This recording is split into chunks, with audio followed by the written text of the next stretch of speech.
Hello, boys and girls, and welcome to another episode with Jeff and Ben on Haunted Router. I love that all of you guys keep coming in and showing us love, and with the fact that we get any views on our videos makes me a happy boy.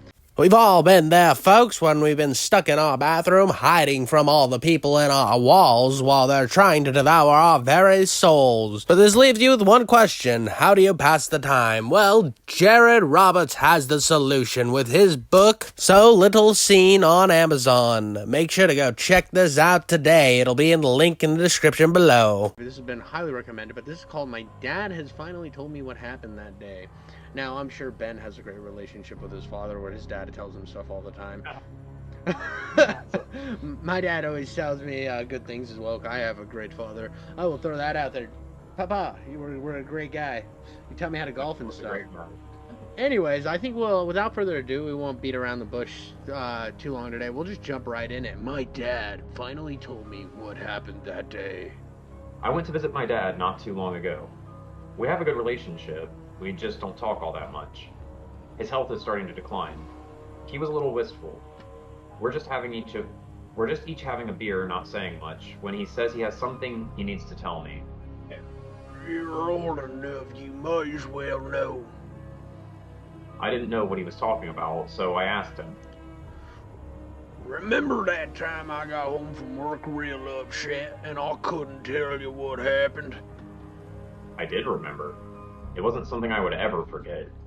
He wasn't just upset. He was scared of something. I'd never seen Dad scared in my life until then. He was the kind of guy whose bar fights are town legends. I also remember he told me to never ask him about it, so I never did. What he told me disturbed me profoundly. I had been bothered by it ever since. I hope writing it out will help me deal. First, a little background. First incident. When I was really young, like 4 or 5, my dad and I lived in a cheap apartment building on the ground floor. I don't remember much about it. I know I didn't like it there. The kids weren't nice to play with. That was the opposite of what I read. They'd steal my toys, and it was just a grimy area, but we were having a tough times, and it's what he could afford. Probably what I remember most about the place was how I could get woken up from sleep every once in a while by flashing lights. I don't remember being too worried about it at first. I just assumed there was lots of lightning in that area. I was 5. I didn't know jack about meteorology. I still don't know anything about meteorology. Yeah, right? Yeah. The rain dance. I am a 89,000-year-old Cthulhu demon, and I don't understand the inner workings of meteorology. Troll weather, I just don't understand it. One night, my dad had my uncle and his wife over for a crab leg dinner. I remember it distinctly because it was the first time I'd ever eaten crab. While they were talking, I just casually mentioned the lightning last night. Dad said, "There was no lightning last night?" I thought he was just clowning around, so I laughed and told him how the flashing lights woke me up. He and my uncle got serious. That freaked me out, because they were always silly when they got together. They asked me more questions about the lights, nothing I recall exactly. But they decided I was probably seeing headlights from cars driving by shining on the curtains. I guess I believed them, but after that, I'd always get nervous when the flashing lights would wake me up, because I knew it wasn't lightning anymore. A few times I called for Dad when it happened, but when he'd get to my room, there was nothing to see. He started telling me it was all in my head. I think that this is an odd intro to this, because they're having a crab leg dinner in a grimy apartment, like in the hood. That means nothing. With strange flashing lights. Okay. I'm seeing where you're going with this, but then I'm gonna hit you back with, have you ever seen a crabber in real life? No. They're very poor I live people. very inland. So, like, I'm thinking this is like down in the south. They're eating like a bunch of like blue crabs, or like This is just like the local fair. Or they're like living in Maine or Washington or somewhere on the coast where they're able to obtain crab very cheaper. Also, like, buying crab from the store isn't that expensive, especially if the uncle flips half the bill. Maybe that's what it is. Maybe he got it all on sale. Yeah, dude, you never know, dude. You never know. Names are special crab. Yeah, bro. And who knows? Maybe they're living in a grungy apartment because they're saving up for a house or something. That's also another option. That's where I'm fucking at. We moved out of that apartment after a year or so when Dad's handyman business picked up. There we go. The flashing stopped when we left. Oh, he did business for a guy that gave him crab legs. Yeah. That's definitely what happened. Yeah, he did business for a Hey crab man, guy. you sure you want me to fix this freezer here? And the guy was like, yes, Yes, I need to cool all my crab legs. My crab legs are getting all gross and mildewy. You mind if I take them crab legs off of you, boy? Yeah, he's like, I'll take them right now. The flashing stopped when we left. I would hope so. So I came to believe it was a combination of passing cars and my imagination. It wasn't something I ever gave much thought to again until recently. Second incident. One time, I was helping my dad out on a job. This was a bigger job, kind of rebuilding a whole house, so he had a few other guys working with us. Some of them I knew, and some I'd never seen before. I was used to it. It's what he always did on bigger jobs. I was sitting off on my own eating my lunch and listening to my CD Walkman. Dad generally didn't eat lunch. He'd just get too into the work. So he was still busy on site. Suddenly, I noticed a guy walking toward me from the general direction of the site. I didn't remember seeing this guy before, but he was making a beeline straight for me. He was an oldish guy, his head was shaved, and he was wearing a Ramones t-shirt. The Ramones. By the way, what was you? I know you had a CD Walkman. Everybody had a CD Walkman. Kids today still have CD Walkmans. What was your first CD for that joint? My aunt got me my portable CD player, and she got me whatever the Seether album was that had Remedy on it, and she got me Slipknot's Subliminal Verses Volume 3 because it was their only non-explicit album, and my mom would have flipped shit if she handed me like Iowa or their self-titled or something like that. But she knew that I was like a little metalhead, so this was her way of like sneaking me music. And that was pretty cool. That was really cool of her because I was so fucking into Slipknot after that. I'd never heard anything like that shit before, man. But it reflected everything I felt in here. Deep in the heart. Mine was. And then, I was a huge Ramones guy later on too. Oh, there you go. I never listened to the Ramones really, but I'm sure you will be quite amused by my first 3 CDs that I got. I got Elvis's Greatest Hits. Massive Elvis fan right here. Huge Elvis fan. Like Elvis Gold. You know the Gold album, the one that was. Yeah, the Gold with the 1 on the front. Mm-hmm. I had that shit. I love that album. Yes. I had Bon Jovi, Slippery When Wet. And was it Eminem or 50 Cent that I got first? I think it was Get Rich or Die Trying that I had. The old, shaved head, Ramones t-shirt wearing guy making a beeline for our narrator. My prediction is he's going to sit down and he's going to be like, Gabba Gabba Hey, which Ramones reference. Alright, so he sat down beside me, way too close. Oh shit, and didn't say a word. I took off my headphones because I didn't want to be rude and said, Hi. He told me my dad was looking for me and I should get heading back as soon as I'd finished my sandwich. That was the plan anyway, but I said that was fine. To make things less awkward, I said I liked the Ramones. He didn't seem to even know who they were. Oh, I hate that, brother. I hate that. Yeah, today it's Misfits shirts. Dude, people piss me the fuck off when they wear Misfits shirts. It's not even, it's every time I see a shirt, brother, with any sort of musician on it, I just know they're not listening to that musician. This happened to me when I was like in middle school. I saw a lot of people with Bob Marley shirts, and I said, what's going on with this Bob Marley guy? And I got really into Bob Marley music. Little did I know that it had all to do with marijuana, had nothing to do with the fact that, because like I was like, oh dude, I really, really, really like Buffalo Soldier, and they'd look at me like I was insane, and I was like, oh, I have no idea. What strain is that? Yeah. After sitting with me for a few moments longer, while I ate my sandwich uncomfortably, he got up and started walking away. I'd like to think he was just staring at him really hard while he was eating the sandwich the entire time. I started to put the headphones back on when he stopped suddenly. I don't know why, but it freaked me out. I froze. He turned around and fixed me with the most hateful stare I'd ever seen. I didn't know what it felt like to be hated until then. It was like he wanted me dead. I remember thinking, yeah, right? Some old guy. I remember thinking what I should do when he attacks me. But he didn't attack. He just shouted, Someone's been sleeping in your bed and I don't like it. He stalked off, leaving me puzzled and terrified. It was probably 85 degrees out, but I was shivering. I put the rest of my sandwich away and went back to work. I asked my dad who that guy was a little later. He said he had no idea who I was talking about. I described the guy. Dad said nobody like that even worked on the site. At the time, I figured it was just some weird drunk, but now it has a whole new meaning. Things I didn't catch before stand out. Like, my sandwich was still in my box when that guy talked to me. How would he know what I brought for lunch? Ooh, ooh, juicy, juicy, juicy, juicy. I love this so far, brother. I am in. I am lock, stock, and 2 smoking barrels, baby. Oh, Jeebus. All right. Dad's story. When I was 15, Dad called out on a job some house way on the other side of the bay.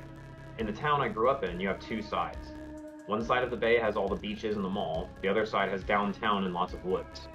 The old apartment was on the beachy side.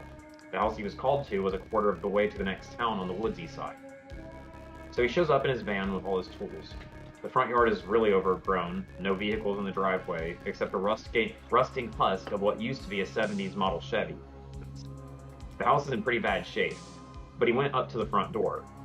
Before he could knock, he saw a note telling him to come right in and they'd be back soon. He didn't like going into someone's home without them there because he didn't want to be accused of anything. But he'd driven far, so he went ahead. He got to work on repairing some wood rot around the window frames. He'd been there for nearly an hour when he thought he heard someone. He went to check. There was still no car in the driveway, except for his van. Hello? He called. He heard what sounded like the door slam. Dad was not the kind of guy to get nervous. He was a local legend for his bar fights. He keeps bringing this up. Yeah, dude, his dad was like, "Let me tell you about the time that I was in this bar fight. This boy came at me and he had one of them pool cues.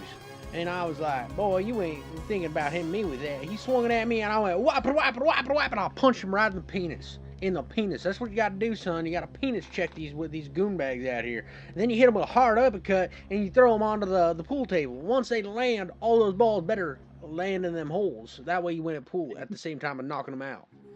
Didn't even set my beer down. Yeah. And then I just plucked a cigarette right from between his lips. We made out ferociously after that. Yeah, then I mounted him, son. I mounted him good like. That's the local legend. This guy knocked you out. Never mind. But he told me he was starting to get creeped out. And that just pissed him off. So he started stomping around the house. He saw the back door was wide open, leading into an overgrown backyard. He wondered if it was just the wind moving the door. He closed it and was going back into work when he decided to just look the place over, just in case. He looks around downstairs. There's nothing much to see. The house is in bad shape, but it's furnished. The place is kept fairly clean and tidy. The electricity still works. Someone's definitely living here, just not able to keep the place up. He's pretty much satisfied his concerns, but he goes upstairs to look around anyway. Upstairs is much the same as down. Clean and tidy, just in need of repairs. Something doesn't feel right about the place to him. Dad's never been much of an intuitive kind of guy, so those must be some bad vibes. The last room at the end of the upstairs hall is closed. It's the only door that was closed. It's jammed in the frame somehow, but he gets it open. It's just a bedroom, all painted yellow with yellow furniture. He spots some wood rot around the window frames upstairs too. He told me there'd only be 3 windows to do, so this one made 4. But he checks it out. When he does, the sill just lifts right off, and there are papers and things stuffed between the walls. He's seen it all. It doesn't surprise him. He pulls the papers out because he plans to go ahead and do this window too, because he's like that. He wouldn't ask for more money, he just wanted the whole job done. When he pulls the papers out, he sees it's mostly photographs. This is where it's all the family. Turns around, bro. This is where you're the uncle that never married. To quote Simulator. Dude. Yeah. Oh my God! The uncle's a creep, bro. No. Dad's big on privacy. He just happened to see the photographs, and he knew he was looking at something bad. He started flipping through them. They were all pretty much the same. The back of each picture is dated, but every one of them was a picture of a little boy sleeping. Dad recognized me and that ground floor bedroom right away. He remembered my stories about the flashing lights. It hadn't been in my head at all. Ooh, brother, ooh, brother, ooh. Oh, Jesus fucking Christ. Someone had been taking pictures of me sleeping for almost a year. He told me there weren't any pictures of other boys either. Whoever took the photos was only taking pictures of me. Why would he tell his son that? Well, Guess now what, he's son? adult. Guess what else? Well, now he's an adult. That's right. Later. Oh, that's right. That's right. This is all being recounted. I thought he Yeah. was like when Dad was telling him this. Boy, right you need then and to there. you need to stop wearing so tight of jeans. You got people living on our walls. It must be what you're wearing. Must be no more tank tops for you, son. He called the police, of course. The listed owner for the house was an elderly couple living in Vancouver. They used to summer in the home, but just hadn't gotten around to it in years. They didn't even notice they were still paying the electric bill.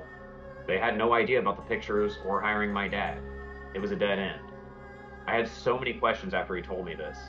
For one, why would someone who was so far away from our apartment drive a 30-minute drive at night just to take pictures of me? How'd they even know me? How'd they fixate on that one apartment or kid? And why call my dad out to find his stash of pictures after a decade of leaving us alone? Dad actually had an answer for one of those questions. In a way, I find this creepier. Turns out he went to the wrong address. He wrote it down wrong. When police checked his answering machine tape for clues, he was actually called to a much closer home by a completely innocent guy. He stumbled on this house and stash of pictures completely by a random misunderstanding. So who left the note on the front door? That doesn't make any sense. Dad's lying. No. Dad's lying. There was something odd about this. The dad just like happens to like, oh, you're talking about Ridge Wallet Tuesday Drive? Oh shit, it was Ridge Wallet Monday Drive. My bad, compadre. It doesn't add up. It's too perfect. Yeah. I don't believe it. Too serendipitous, man. See, I thought that the flashing lights were going to be like some aliens or some shit, like scanning. We were finally going to get an alien story. I thought so, but I don't think so. I think they were just getting a creepy guy story. Yeah, I don't know. I think there's other... we'll have to look into that and find out if there's... Like, I don't see a lot of alien stories on No Sleep. That must be, like, a whole different, like, avenue of stuff. We gotta get into, like, some weird alien sex stories. I think that's our next endeavor, is I get to see, like, Zimblopian enter in through the backside of, like, an 80s blonde lady. It's what the people want. Yeah, that's exactly what the people want. It is what the people want. Mm-hmm. On Part 2. I got a lot of really insightful comments and questions from the last post I made. You guys saw things from perspectives I just didn't think of, and that got me thinking. There are things I really need to know. So here's an update on what I was able to learn in the last few days. I feel more confused now than I did before. Maybe you'll all see more in it than I do. First, I tried talking to my dad, but he wasn't in the mood. Shut it right down. I pressed him a little on the flashing lights, and he told me I should ask my Uncle Matt. So I did. Uncle Matt and my dad got along great. Never seen them fight in my life, but they're very different. Matt's easygoing, jokey, always has a kind word for everyone. That's why I was shocked when he actually got mad. He told me to never ask him about it again, and to leave him alone. These people are weird. That would have been the end right there, but my bi-weekly phone call to my mom was due, and I didn't really have anything else to talk to her about. So I told her what Dad told me, what I remembered, and what happened with Uncle Matt. What the hell were you thinking? She scolded, pretty typical of her. He still feels it was his fault. The hushed way she said it, like someone might overhear, chilled me. I didn't even know what she was talking about. There were some odd things in my family that I kinda knew, but no one really talked about. This was the version of it my mom gave me. What my mom said. My dad and Uncle Matt had a younger sister named Flora. I never knew her as Aunt Flora because she was gone before I was born. When Flora was 8 or 9, weird things started happening to her. My dad only talked about them when he'd been drinking gin, Mom said. Gin made him brood. So she used to hide his gin because it'd freak her out when he talked about these things. Like this one time my dad woke up because he heard noises in the kitchen. He came out to see what was up. Flora was making a peanut butter and sugar sandwich in the middle of the night. He asked her what she was doing because if their mom caught them in the kitchen at that hour, they'd have their butts reddened. Flora told him she had to make a sandwich and a picture for Mr. Chaudfroy. Oh. Mr. Chadfroy. Mom and Dad would shudder when he said that part of the story. His voice got real low when he'd say the name. So my dad got mad at Flora because he thought she was being dumb or half dreaming. Then she showed him the picture she drew. It was a drawing of a boy sleeping, with Matt written above it. Oh, ew. My dad, being the oldest child, was very protective of Matt and Flora. He immediately felt something wrong was here. Something was wrong here. He took the picture and tore it up, and he told Flora that she had to get back to bed right away. She told him Mr. Chadfroy would be mad, because she promised him. Dad asked her who this person was and what he looked like, because he meant to tell their mom. She said she didn't know what he looked like, but he talked to her from the drain in the bathroom sink. He told her all sorts of things, and she'd been talking to him every night for a month. At this point, my mom said she didn't want to talk about it anymore. It was giving her the willies. She didn't even like saying the name. Mom was always kind of superstitious about things, like she would be afraid to say the names of certain diseases. She'd never say cancer. As if saying it caused it. She said just saying the name Chadfroy made her feel like she was being watched. But I asked her more questions and she kept going. She said my dad didn't believe Flora. She must have been dreaming or just imagined the whole thing. He took the sandwich and ate it himself after sending Flora back to bed, dick, so his mom wouldn't find it. He remembered the sandwich well because peanut butter and sugar was not something they'd ever made in the household. He had no idea where she'd heard of it. He forgot all about what happened for a few days or weeks, until one night he woke up to pee and could hear funny noises as he got near the bathroom. The light wasn't on, but Flora was in there alone. He stopped outside the door to listen. She was whispering a whole conversation in there. He figured she was half asleep and didn't know what she was doing. He went into the bathroom to get her. Then he heard it himself. There really was a voice coming from the drain. Mom said he would get a distant look when he talked about this and just set the gin down, like he couldn't drink anymore. And my dad could always drink more. The voice he heard sounded cold and metallic. Probably from coming through the pipes, he figured, but it was scared the crap out of him. What it was saying was even worse. Mom said he'd try to imitate the metallic voice, saying, Come outside, Flora. Come on outside. No one has to sleep out here. Flora answered into the sink that she couldn't because her brother might catch her, and the strange voice told her, He never should have eaten my sandwich. Hearing it made Dad's hair stand on end. No shit. Yeah, right. My mom said it was the most scared he'd ever been. Not one to freeze, my dad pulled Flora out of the bathroom and slammed the door. He warned her never to talk to Mr. Chadfroy again, because he was bad. He ended up telling his mom, and they found where some pipes had been messed with under the house. They also found some drawings of my dad and Uncle Matt sleeping. Ugh. They were all burned right away, and his mom forbade them to talk about it. They didn't handle scandals like that too well at the time. But my dad saw some of the drawings before they were burned, and they weren't drawn by Flora. I had never heard anything about any of this before. Dad and Uncle Matt almost never talked about Flora anyway, and when they did, it was always cryptic. I didn't know what this had to do with me, but my hand was shaking holding the phone.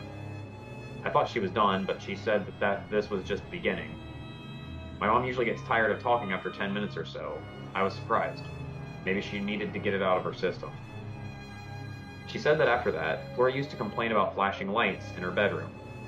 Everyone just figured she was seeing the light from the lighthouse because it was still active back then. She complained about it for nearly 2 years, saying she had trouble sleeping. Her mom got sick of it and put thicker curtains in her bedroom, and she kept complaining. They ended up getting her a sleeping mask. Problem solved. Not long after this, Dad, Matt, and Flora went to a friend's house to hang out because he had a record player and his parents would get him any records he wanted. They'd all just listen to music together. She left to go home before Dad and Matt did, but she never made it home. They never found her body. In theory, she could still be alive, but nobody really believes that.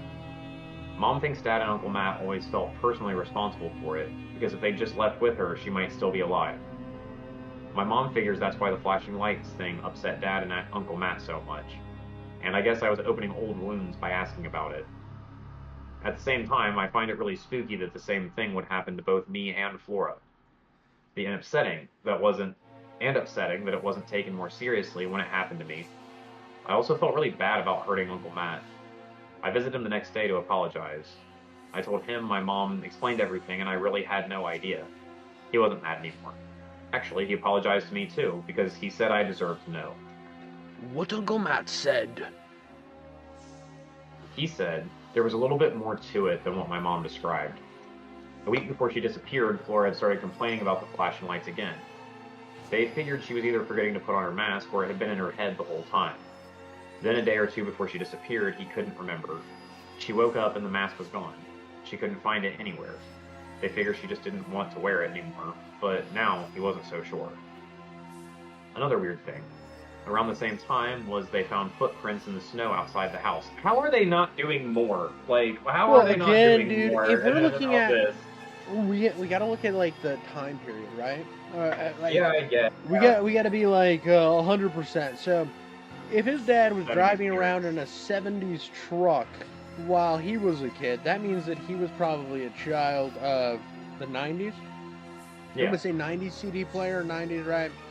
And before that, if you go back to his dad's childhood, this is probably like the '60s.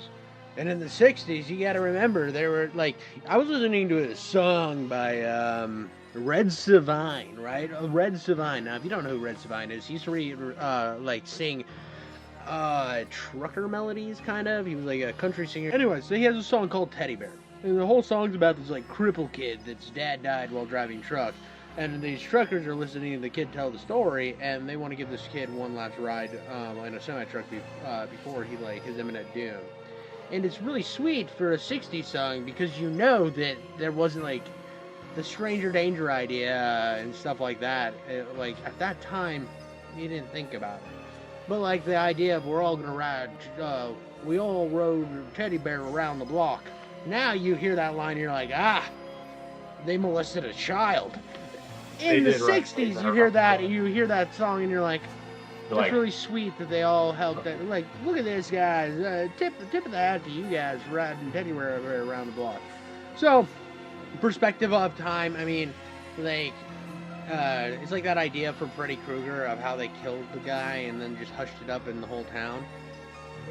Like they said, we didn't handle scandals well and stuff like that. This does track. It's just like, I feel like we need to underline this, maybe for even the listener at home. Yeah, this is a fucking crazy time period. Maybe go if you're bed, a kid, Flora. Flora, shut up. Yeah, it's like there's tapping and scratching, and Mr. Chaudfroy came out of the drink. Go to bed, Flora. Mr. Chaudfroy doesn't exist, you stupid whore. This is why we had your Aunt Ethel institutionalized. So if it goes back even another generation. Oh yeah, from the beginning of time, the Chaudfroy family has been. You go into the Chaudfroy household, it's just like, instead of like the fancy like European paintings, it's just them with like it's like a painter painting some child in bed. So we got footprints outside the window. Mm-hmm. The thing Uncle Matt said creeped him out the most was that the footprints at the window didn't face into the window. He holds the camera with his ass. Yeah. They faced back towards the woods where there was nothing but trees. For the footprints to have not been covered in by snow, someone had to have walked to Flora's bedroom window sometime after midnight and stood there staring into the woods in a blizzard. Strangely, he said, they never really worried about it much. Everyone knew everyone there. It just stands out in hindsight. The day she disappeared, they got a call from Timmy G, the boy with the records, telling him that he just got a new one. Uncle Matt said Timmy was an only child. He thought the records were how Timmy's parents got him off their hands and made him some friends. He was normally really excited when he got a record to share. This day sounded flat, emotionless. Matt had to ask if he was even speaking to Timmy, and the whole time, Uncle Matt felt like something was listening in. He could hear a sound in the background that wasn't quite breathing. It was like something saying, yeah. Really softly. Around this time, where my dad and Uncle Matt grew up, the phone's lines were all what they called party lines. Each home's phone would have a different ring so they knew who should answer, but anyone could answer or listen in on anyone else's phone call. So having someone else on the line wasn't unheard of, just impolite. They went to Timmy's, but when they arrived, Timmy said he didn't call them, and he didn't even have a new album. Uncle Matt and Dad decided to hang out with Timmy and listen to some old albums anyway. But Flora was really disappointed and wanted to go home. Little gold digger. So she left alone. Good. At least the one that sucks got kidnapped by the... Yeah, right. They're like, it's cool, bro. We'll still hang out. We like Timmy for the way he is. And she's like, I only like him for his records. They're like, well, we hope you get kidnapped by Mr. Crawford. You remember thinking it was too bad she left because they found her sleep mask in Timmy's room. That was the last time they ever saw her, Uncle Matt said. He was trying hard not to tear up. He said he remembered like it was yesterday. Her little brown shoes, bows in her hair, and he said the oversized Ramones t-shirt they'd found during a trip to the city. It was her favorite band. I felt an awful pit in my stomach when he said that. Oh, dude, the Ramones t-shirt, dude. The Ramones t-shirt. Let's go, dude. Oh, the creep is walking. Yeah, the creep's been walking around in the Ramones t-shirt ever since. Ugh, brother. Ugh. So it's the old shaved-headed man. This makes it even worse. It's like the fucking Pennywise motherfucker. No, dude, it's just Jason Statham.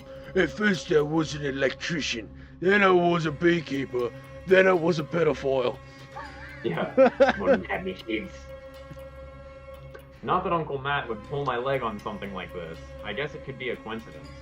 A lot of people like the Ramones, but I've never felt so unsettled in my life. I told him about the guy in the Ramones shirt. He told me to just drop it because... it was a long time ago. That was all he had to say. There was a lot of what Uncle Matt said that I found strange, like how unconcerned he seemed that Timmy hadn't made the phone call, or the sleep mask. I'm visiting my dad for Thanksgiving tomorrow. I'm going to bring 2 bottles of DeKuyper gin. Have a happy Thanksgiving. I'll let you know if I find out anything more. Dude, or if I don't. Ruins the mother's Thanksgiving. Dude, he's gonna ruin mom's Thanksgiving by getting dad belligerently drunk. I'm gonna pour you 2 shots of gin, Dad. He just brings out a water bottle. So about those kids. Yeah, about your sister who got abducted by the creepy pedo monster in the woods. How do you feel about drinking some gin and telling your old son about that? Yeah, you want to have story time? How about the way that like their circumstances matched completely, Dad, and that you just didn't really care? Yeah, you wanna talk about how you said that you were only shocked that nobody on the worksite wore a Ramon shirt and not shocked that was your sister's shirt? You want to talk about that real quick? I thought it was weirdly stretched out on that old man, and you have nothing to say on that, father? Papa, time to answer for things, Dad. All right, so now it's gonna be Thanksgiving. Like you always betray me. All right. I just want to thank everyone again for your interest in my personal journey and for sharing your views. I might have walked away from it by now if it weren't for your support, because the more I learn, the less I seem to understand. But I did learn more from my dad over Thanksgiving. I had to mull it over for a few days. Now that I have, I feel comfortable sharing it. When I first unloaded the bottles of gin, Dad looked at me like I was setting a trap. In a way, I guess I was. I wonder if he knew what I was up to. I know at least he hadn't talked to Mom. They still hate each other. But Dad's a man's man and doesn't turn down a drink. I kept waiting for the opportunity to start asking questions, but it never felt right. The parents are divorced. That's yeah. He didn't ruin his mom's Thanksgiving. He just didn't go to his mom's house. That's fair enough. I thought the mom was in the kitchen like, God damn it, Gerald is drunk again on another holiday. Yeah, it would have been cooler if they like set all of the beef aside for a day and like they all had Thanksgiving together with Uncle Matt there and stuff. But it seems like they're all just having Thanksgiving by themselves. It's depressing. That was fucked up, dude. Yeah. Dad asked me if Uncle Matt talked. I told him he had, but there was a lot that didn't make sense to me. Get used to it, was his answer. I was starting to get upset with all the secrecy. We'd always been a family of straight talkers. or that's how we thought of ourselves. I didn't see why this was suddenly changing. So I asked him why he wasn't more alarmed by the flashing lights in my room when the same thing happened to his little sister, or why he didn't immediately think I was in danger when he found those pictures of me. Why didn't he do anything? He told me he did more than I'll ever know. That I was typical of my video game generation. Fuck you, Dad. And to go ahead and have another drink because it's Thanksgiving. I did, but I wasn't feeling very thankful. After sitting in silence for a while, which is pretty typical for us actually, he said, Never liked that little rat. I just waited for him to elaborate. Dad talks at his own pace. Timmy Jane, I mean. He said. I hadn't expected him to say anything about Timmy. He was about as peripheral to what happened as I could imagine. Yeah, with the phone call and the sleep mask in his room, he's peripheral. But Dad had a lot to say about him. About Timmy. Dad said Timmy wasn't really a bad kid. He was just strange and pale and weak. Most other kids didn't like him. The dad didn't like him either. His parents didn't seem to like him. Even the kids who did like him didn't really like him. The general opinion was that Timmy's parents were always gone, although it was hard to tell whether they were home or not. They kept to themselves. Rumors went around that they were brother and sister. Oh. Based yeah. a little bit of incest always makes for an interesting turn. You gotta love when you go to a small town and they're just like, what's wrong with Gerolobom? And they're like, did you not realize Gerolobom isn't a real name, and they call him that because there are a deep line of incest. Oh, that's why we don't go up there. Like, yeah. Dude, that's why we don't talk to the locals. Oh, my cat. One thing that was certain was that they'd inherited money. Unlike everyone else, they didn't keep any livestock. They just bought everything from the general store for Timmy and disappeared. Dad said today it'd be called neglect, but people watched out for each other back then. One thing that always... No, they didn't. No, they didn't. Obviously not. Obviously not, because there is a guy living in the walls of houses. We look out for one another. We take care of our own. We take care of our own down here. Oh, yo, we take care of them. Well, nothing bad ever happens to them. But what about your sister? We don't talk about that. That's a scandal. We don't talk about the scandals. Only the good stuff. One thing that always struck Dad as peculiar was how they wanted Timmy to do something other than listen to records. Like, go play Kick the Can. He'd say he was going to... One thing that always struck Dad as peculiar was how when they wanted Timmy to do something other than listen to records, like go play Kick the Can, he'd say he was going to ask his parents. None of them had seen or heard his parents in the house, so they were surprised. But Timmy would go into this one room, close the door behind him, and they'd hear him talking to someone in there. He'd come out and tell them he had to stay put. This happened a few times, he said. Oh, no. Not that they invited Timmy and Jean out all that much. He's talking to Ramon's guy. Yeah, Chad He's Froy. talking to what is his name? Charles Troy? Chad Froy. Chad Troy. I keep changing his name because I keep forgetting it. To be real. Chode Boy. Oh, Chode Boy's in the house again. Oh boy, he's choding it up with his newfound pet. He's got himself Pet Timmy over here, just Chad Troying him up, dude. Mr. Chod Cannon is definitely using Timmy as a flesh puppet, which is absolutely vile. You know how we look out for each other down here. They really look out for each other down here. With the kid that talks into the sink.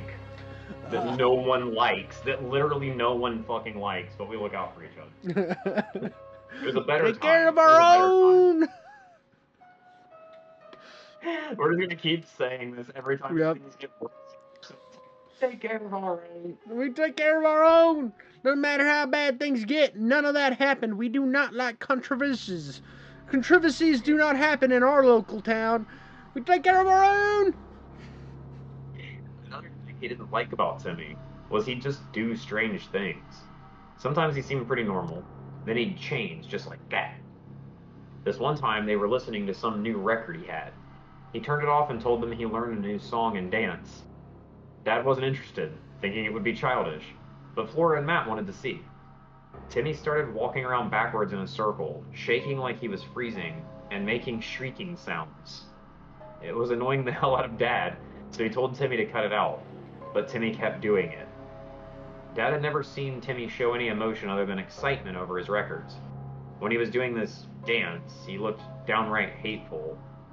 Flora started crying, and Matt looked pretty scared too. Dad never had patience for stupidity. He grabbed Timmy by the shoulders. He said he remembered how Timmy felt.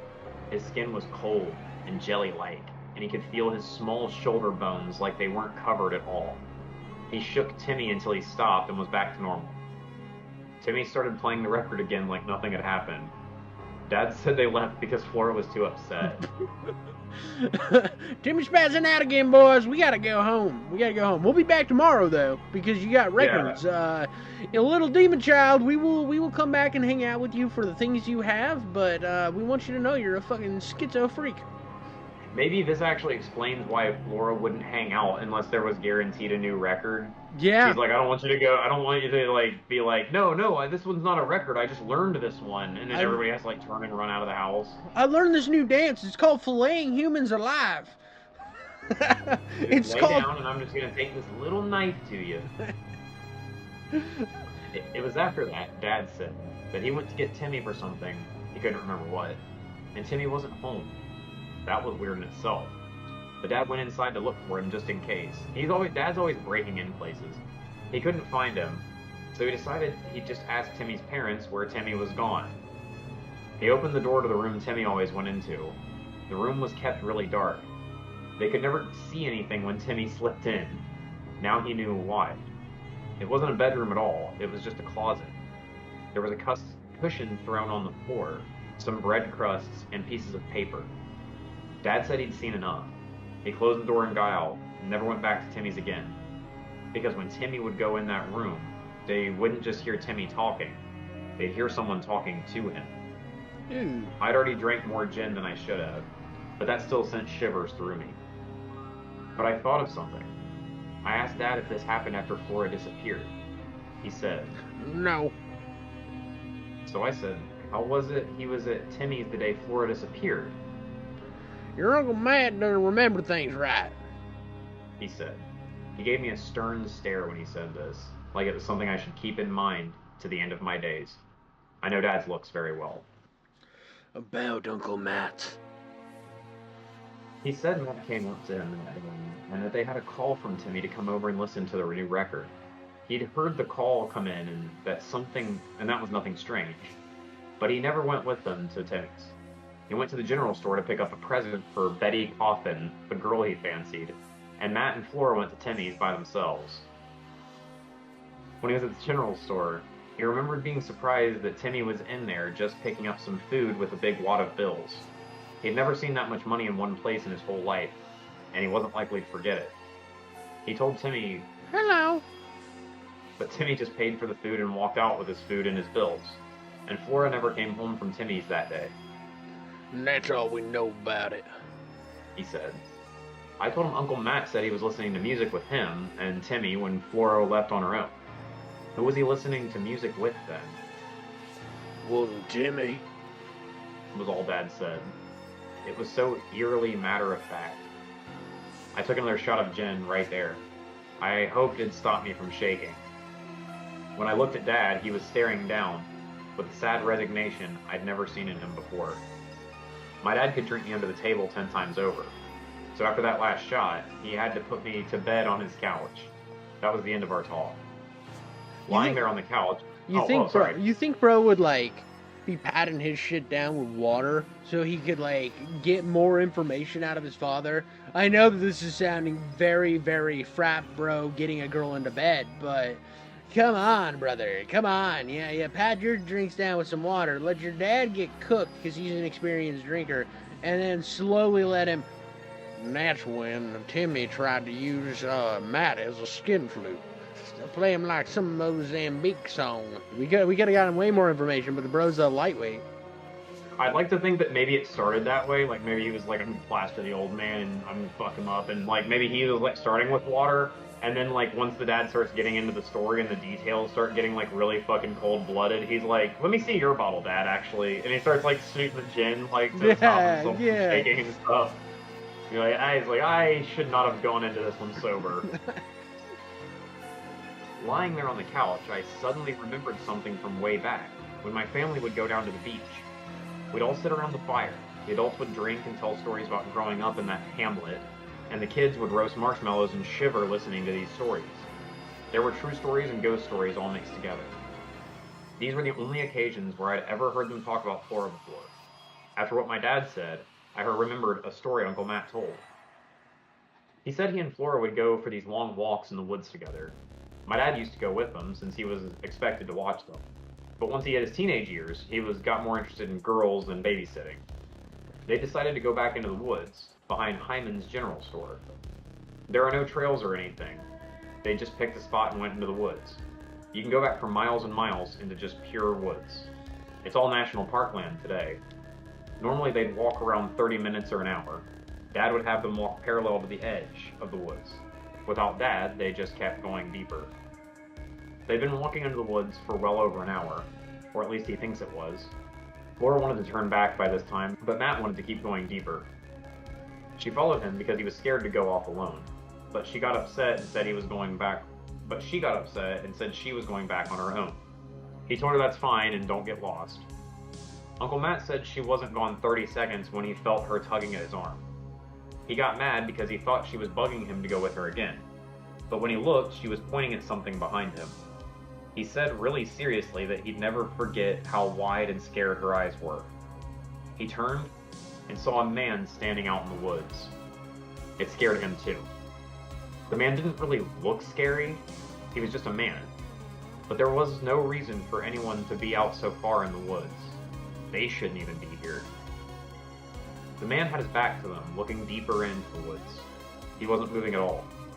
They crouched down as quietly as they could to watch him, but he didn't do anything but stand there. Matt said he didn't like it one bit, but there was something really wrong about what was going on. He felt there was something really wrong about what was going on. He took Flora by the hand, something he never did, and they walked away making as little sound as possible. He kept glancing behind his shoulder as they walked. After a few minutes, he was satisfied they were well away from the man. He was long out of sight and probably hearing range. After a few minutes more walking, Matt heard a thudding sound. Flora squeezed his hand tighter, so he knew she heard it too. But they didn't say anything to each other. They were too scared. The thudding kept getting louder. Then he heard this scream at the top of someone's lungs, like he'd been hurt. Matt looked back and saw the man they'd seen earlier running right at them full speed through the woods, screaming the whole time. No words. Matt said he and Flora were so scared they couldn't even run. They backed up against a tree and crouched down. Matt thought the man was going to kill them or hurt them, and he didn't know what to do about it. When the man caught up to them, he stopped short only a few feet away. He took in a deep breath and shouted in their faces, "Get out!" They were too scared to move, so the man kept shouting at them, "Get out! Get out!" Finally, Matt tugged at Flora and they ran back the way they came. They were almost out. When they were almost out, they heard Dad calling from them somewhere back in the woods. They were about to go running back to Dad so he'd protect them, but then they saw him at the tree line and ran to him. He took them home and that was that. He said they never told their mom because they figured they were just trespassing. After Uncle Matt finished his story, everyone was quiet for a good long time. The story seemed to bother Dad more than anyone else. I remember being especially upset by it, just because it bothered Dad. Then Dad said something that when he first came to get them, he remembered that when he first came to get them, he couldn't find them. He figured they'd just gone home, but he couldn't find them at home either. He looked in the general store and down on the fishing wharf, but they weren't there either. So he went back to the woods. Just as he got there, he saw them running out of the woods, screaming and crying. He asked them what was going on, thinking they'd just seen a bear or something, and they just kept bawling. So he brought them home and questioned them to get the whole story. He said he never told Uncle Matt at the time, but he saw them coming out of the woods as soon as he got there. He never did call out for them. I don't know why I suddenly remembered that story. It's just another weird thing that happened to my family. Just an hour away from where Dad grew up, in the nearest bigger town, there's a huge sanatorium up there on a hill, looks over the whole town. The guy in the woods could just be some guy who got out of there and they had the misfortune of startling him. Could be completely unrelated to everything else. So that gave me a lot to think about. I don't feel any more secure or confident after what Dad told me.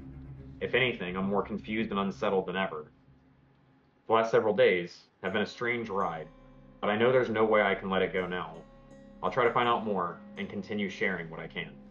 This dude definitely has the same perspective as his father. Like, oh, this might have something to do with something. I'm just gonna throw that away. I'm just gonna. Yeah, right. He inherited that like Right. nonplussed attitude.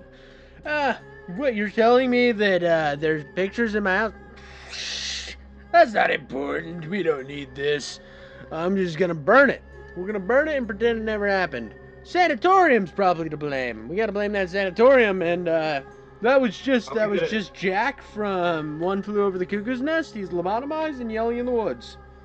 That was never mentioned up till now. Like, there's a giant sanitarium that overhangs the town. By the way, I like that small detail.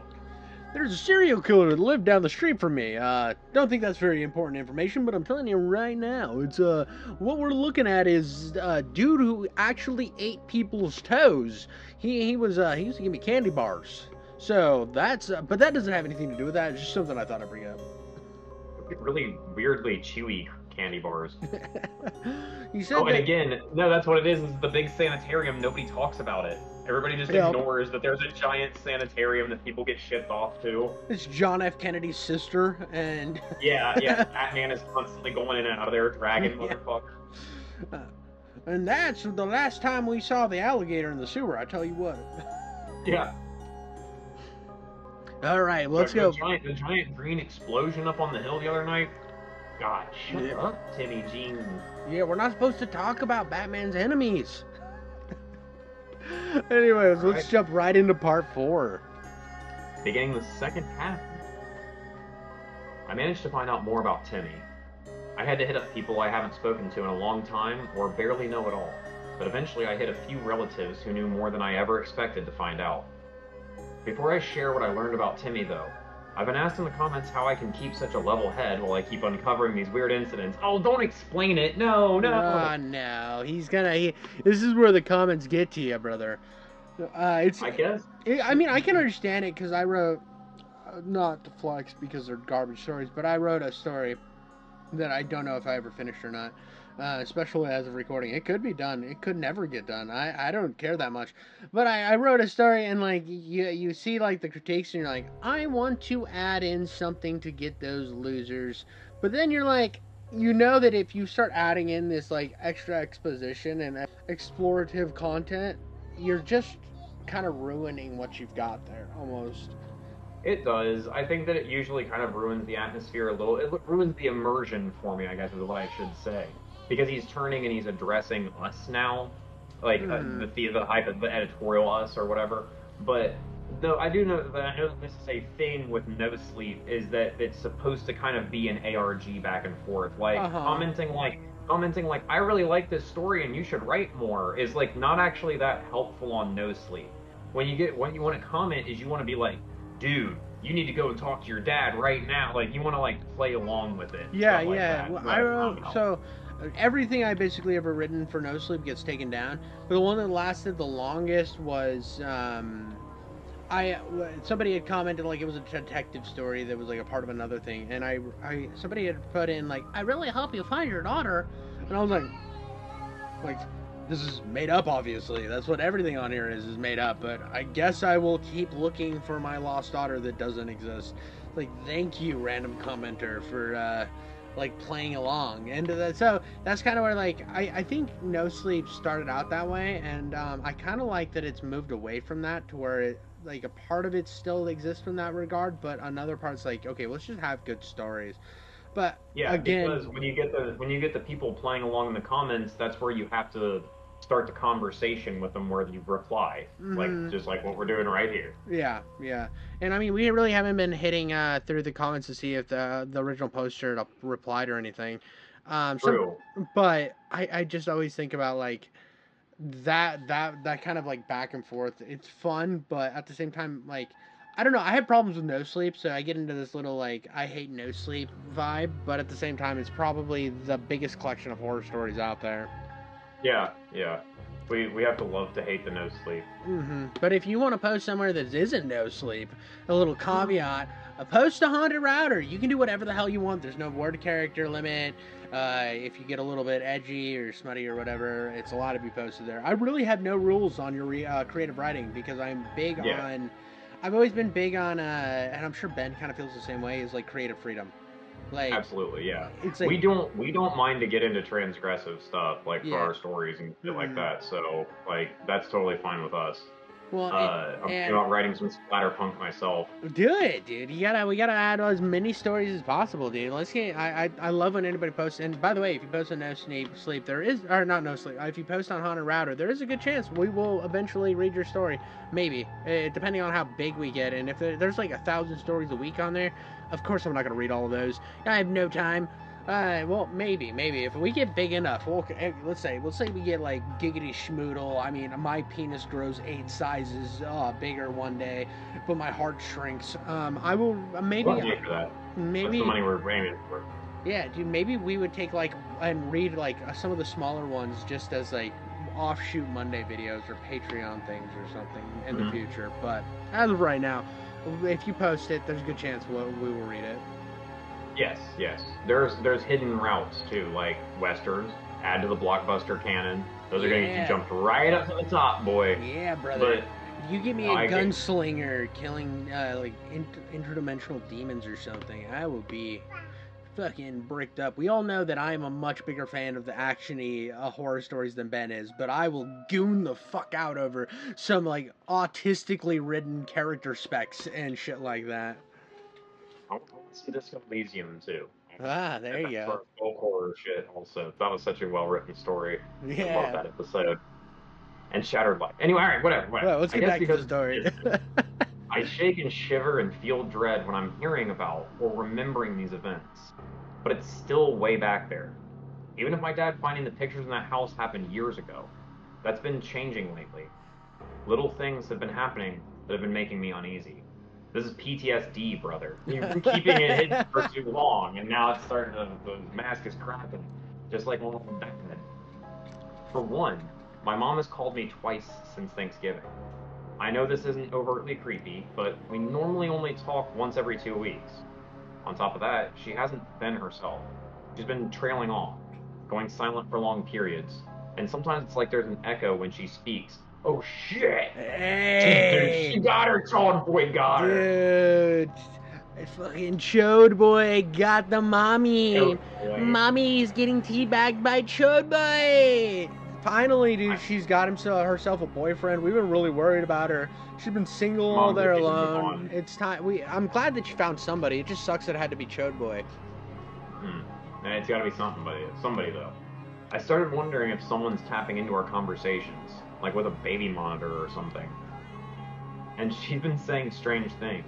For instance, after being quiet for a while, she said, "It's lonely down here."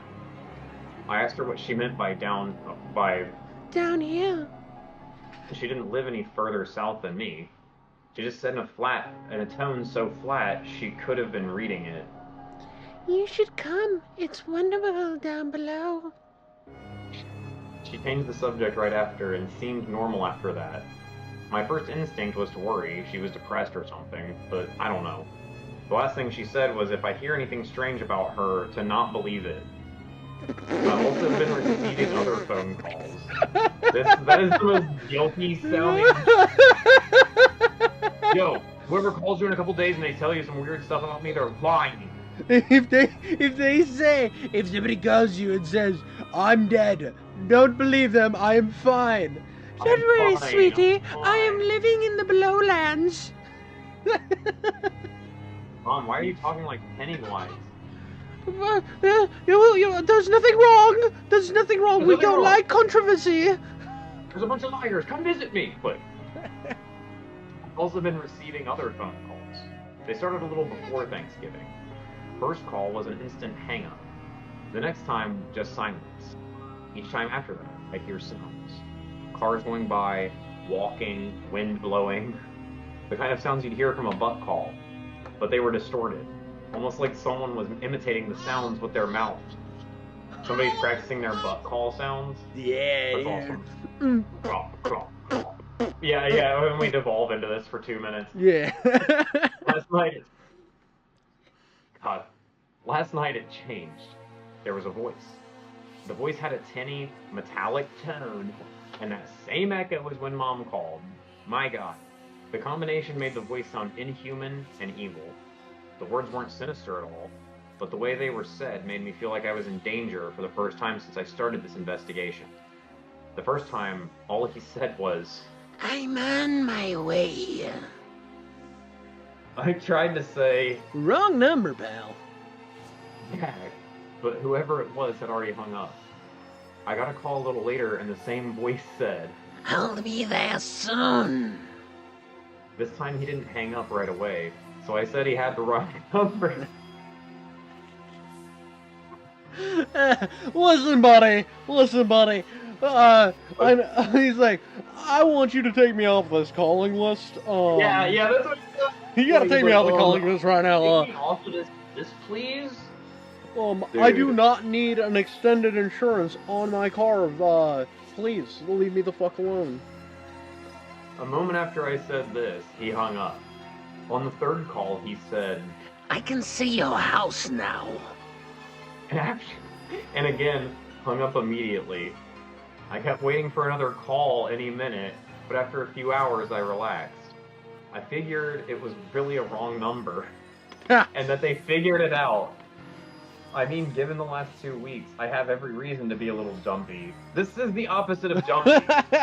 We're suddenly going you 3 times and be like, I'm going to come to your house and then cut your butthole out. I think you've got the wrong range guy. of your house. I think you got the wrong guy there, pal. Maybe you should call back another time or take me off of this caller list. I don't want to be a part of your pyramid scheme. I want to have sex with your eyes open. Is this Timmy? Oh no, wait, I already ate Timmy. Is this the narrator? If this is the narrator. This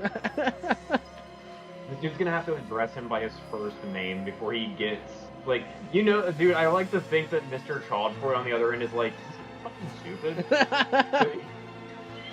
This John Boy's like, Why is this man such an idiot? What an invalid. I get away with everything in this town. No one cares a fucking smidge about shit. I have captured 173 children from this location in the woods. Everyone keeps saying that it is like weird sickness. A sickness keeps approaching and causing children to go like rats and find water and die in the woods. Jesus. I get about halfway through an episode of Gotham on the DVR before the phone rang again. I don't say anything immediately. Neither does he. Dude, this is this guy's amazing. This is the turning point. There's always a turn every narrator where it's like, fucking idiot. Like, dude. Yeah. This is the time he's just like, I'm just gonna sit there and see what he says this time. And the bad guy on the other end is like, I'm just gonna sit there and see what he says. I'm going to sit there and wait until he says, take me off of your caller list. And the moment he utters those phrases, I'm going to say, I'm already in your colon. How do you experience this? How do I feel inside? After a minute or so, he says, I'm right outside.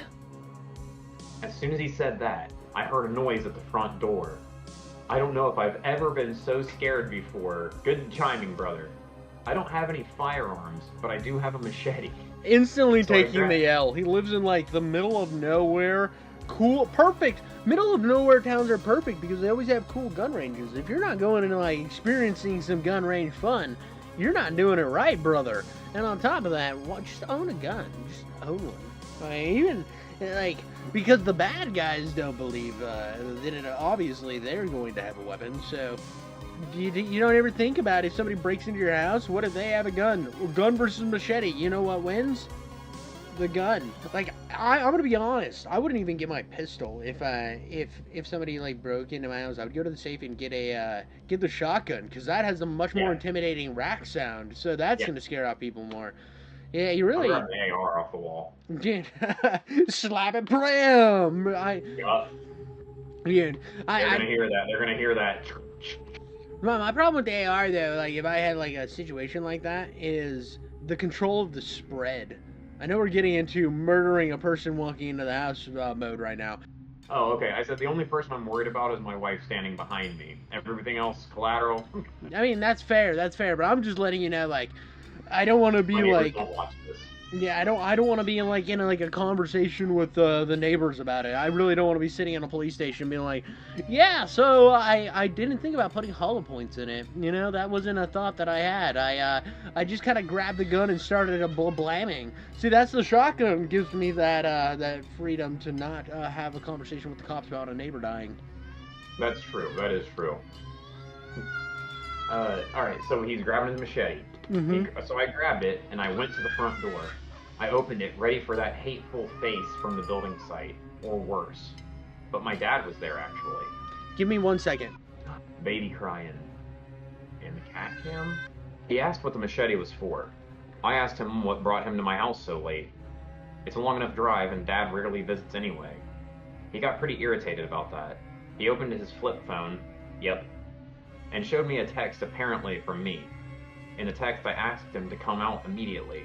It's emergency. I told Dad I didn't send him that text. I didn't send him any text. I've never lied to Dad before, and that carries weight. He believed me. To be honest, though, I was glad he was there at just that moment. We had a drink together, and then he said he was going to get back home. I asked him a few questions about Timmy before he left. He didn't much want to talk about it, but I'll add what he told me into the account of what I learned. After Flora disappeared, Dad and Matt were expressly forbidden to have anything to do with Timmy. For Dad, that suited him just fine. Dad nevertheless told his mom that Timmy couldn't have been responsible since he'd just seen him at Hyman's General Store. His mom said that there was always been something wrong with that boy, and she felt if Flora hadn't gone to his home that day, she'd still be alive. While Dad and Matt hoped she was still alive, their mom never really believed she was. She said she saw a dove fly into the house the day after Flora disappeared, and when she chased after it, she couldn't find it anywhere. Dad said it was just grief, and these kinds of supernatural beliefs were common then. I tend to agree. Honestly, in all the stuff that he's presented, that is like the most believable thing. Like Yeah, some of the right, stuff that exactly. he throws in is kind of weird, but that one, like you just see the mom like, oh, she's like, I saw a dove. I saw a little dove. It flew, and I chased it, and it disappeared. And they're like, Mom, you're bad shit. No, you don't understand. It had wings, and it was a dove, and it was white. Mom, listen, we're gonna put you in a home. But the dove, it was white! It was Flora! Get out of my house! But don't go to Timmy's! I think that what's crazy is like the things that people choose to get hung up on, while there's so many obvious signs that like everyone here is responsible for like things disappearing. Like the mom is blaming Timmy for the disappearance, but the flashing lights, the footsteps outside the window and stuff like that, nobody wants to blame themselves, of course, but No. like, come on. Timmy was only 1/3 of this. Yeah, no. Timmy had like little to no effect on this entire situation, other than I think that he's being held hostage by a monster in and of himself, which I actually think, in the aspect of saying don't go to Timmy's house, it probably saved Uncle Matt and the dad, because of the fact that Chode Monkey is literally living inside of the house in the closet on the floor eating snacks.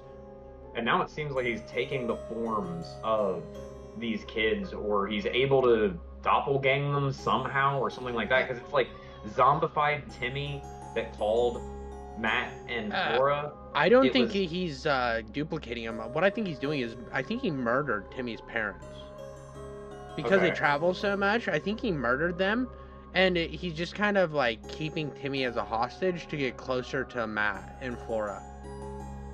Okay, never mind. I was conflating two different things, because it was a different time that they walked to the forest and saw the screaming man. Mm-hmm. It's different time. The last day Flora's alive is the day that they went to Timmy's. Yeah. Timmy was at the house. Yeah, But he was also at the general store at the same time. No.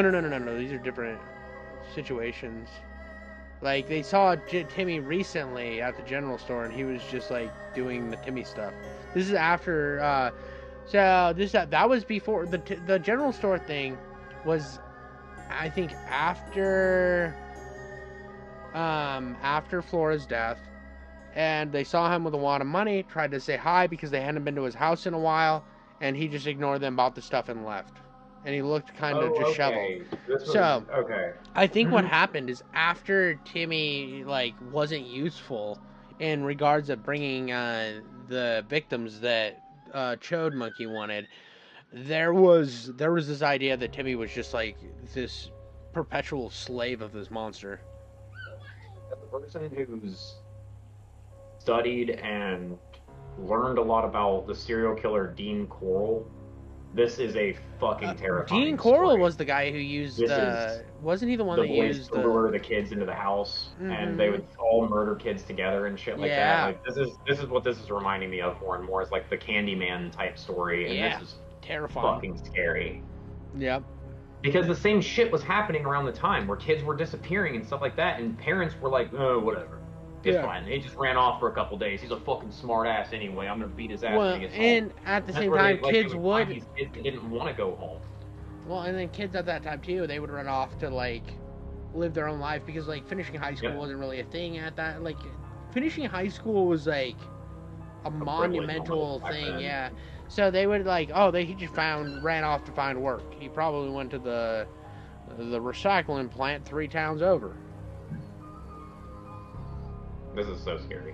Mm-hmm. Timmy, I keep conflating it with like It in my head because of the weird supernatural guy that's like stealing kids and stuff like that. But that's not really what this reminds me of. This reminds me more of a Candyman situation. This is 100% more realism based. This is definitely more. This guy is pen pally. This is very pen pally. I don't know if you ever listened to Pen Pal. No, but I've heard about Pen Pal, but I've never listened to it. Yeah, you need to check out Pen Pal. It's very, very. I actually think Pen Pal's a little bit better than this. But this is up there with the same type of idea that there's somebody just like preying upon your children and using a kid to do it. Mm-hmm. Timmy made no efforts to reach out to Dad or Matt either. He started keeping to himself after Flora disappeared. They'd sometimes see him by himself at Hyman's, buying lots of food, way more than one boy should require. They never talked. Suspicions about Timmy and concerns about his missing parents grew. The police had looked around Timmy's house a little since it's where Flora was last seen and found nothing. But now they asked to search the house. They wouldn't say what was wrong or what they had found in there. The rumor was Timmy's parents hadn't been in there a long time, and that the police had come out of the house pale and upset. Small towns always have rumors. Hard to say if they're true or false. It's true. Timmy was placed with some distant relatives in the larger town an hour away. They said he was strange and they didn't like him. He was always up and walking around at night. Sometimes he'd stop over the vents in the floor and just stare into them. After he'd been there for a bit, they started to hear him talking to himself in the middle of the night. They'd come up to him to see what he was doing, and there was no one else around. They started watching him. They noticed he only did this when he was standing over the air vents. They even found him crouching down over one. This girl, a third cousin of his, said it still creeped her out, because she knows she heard someone answering him one time. Those vents couldn't have been more than 1.5 feet wide, she said, but she heard a man's voice coming up with the air.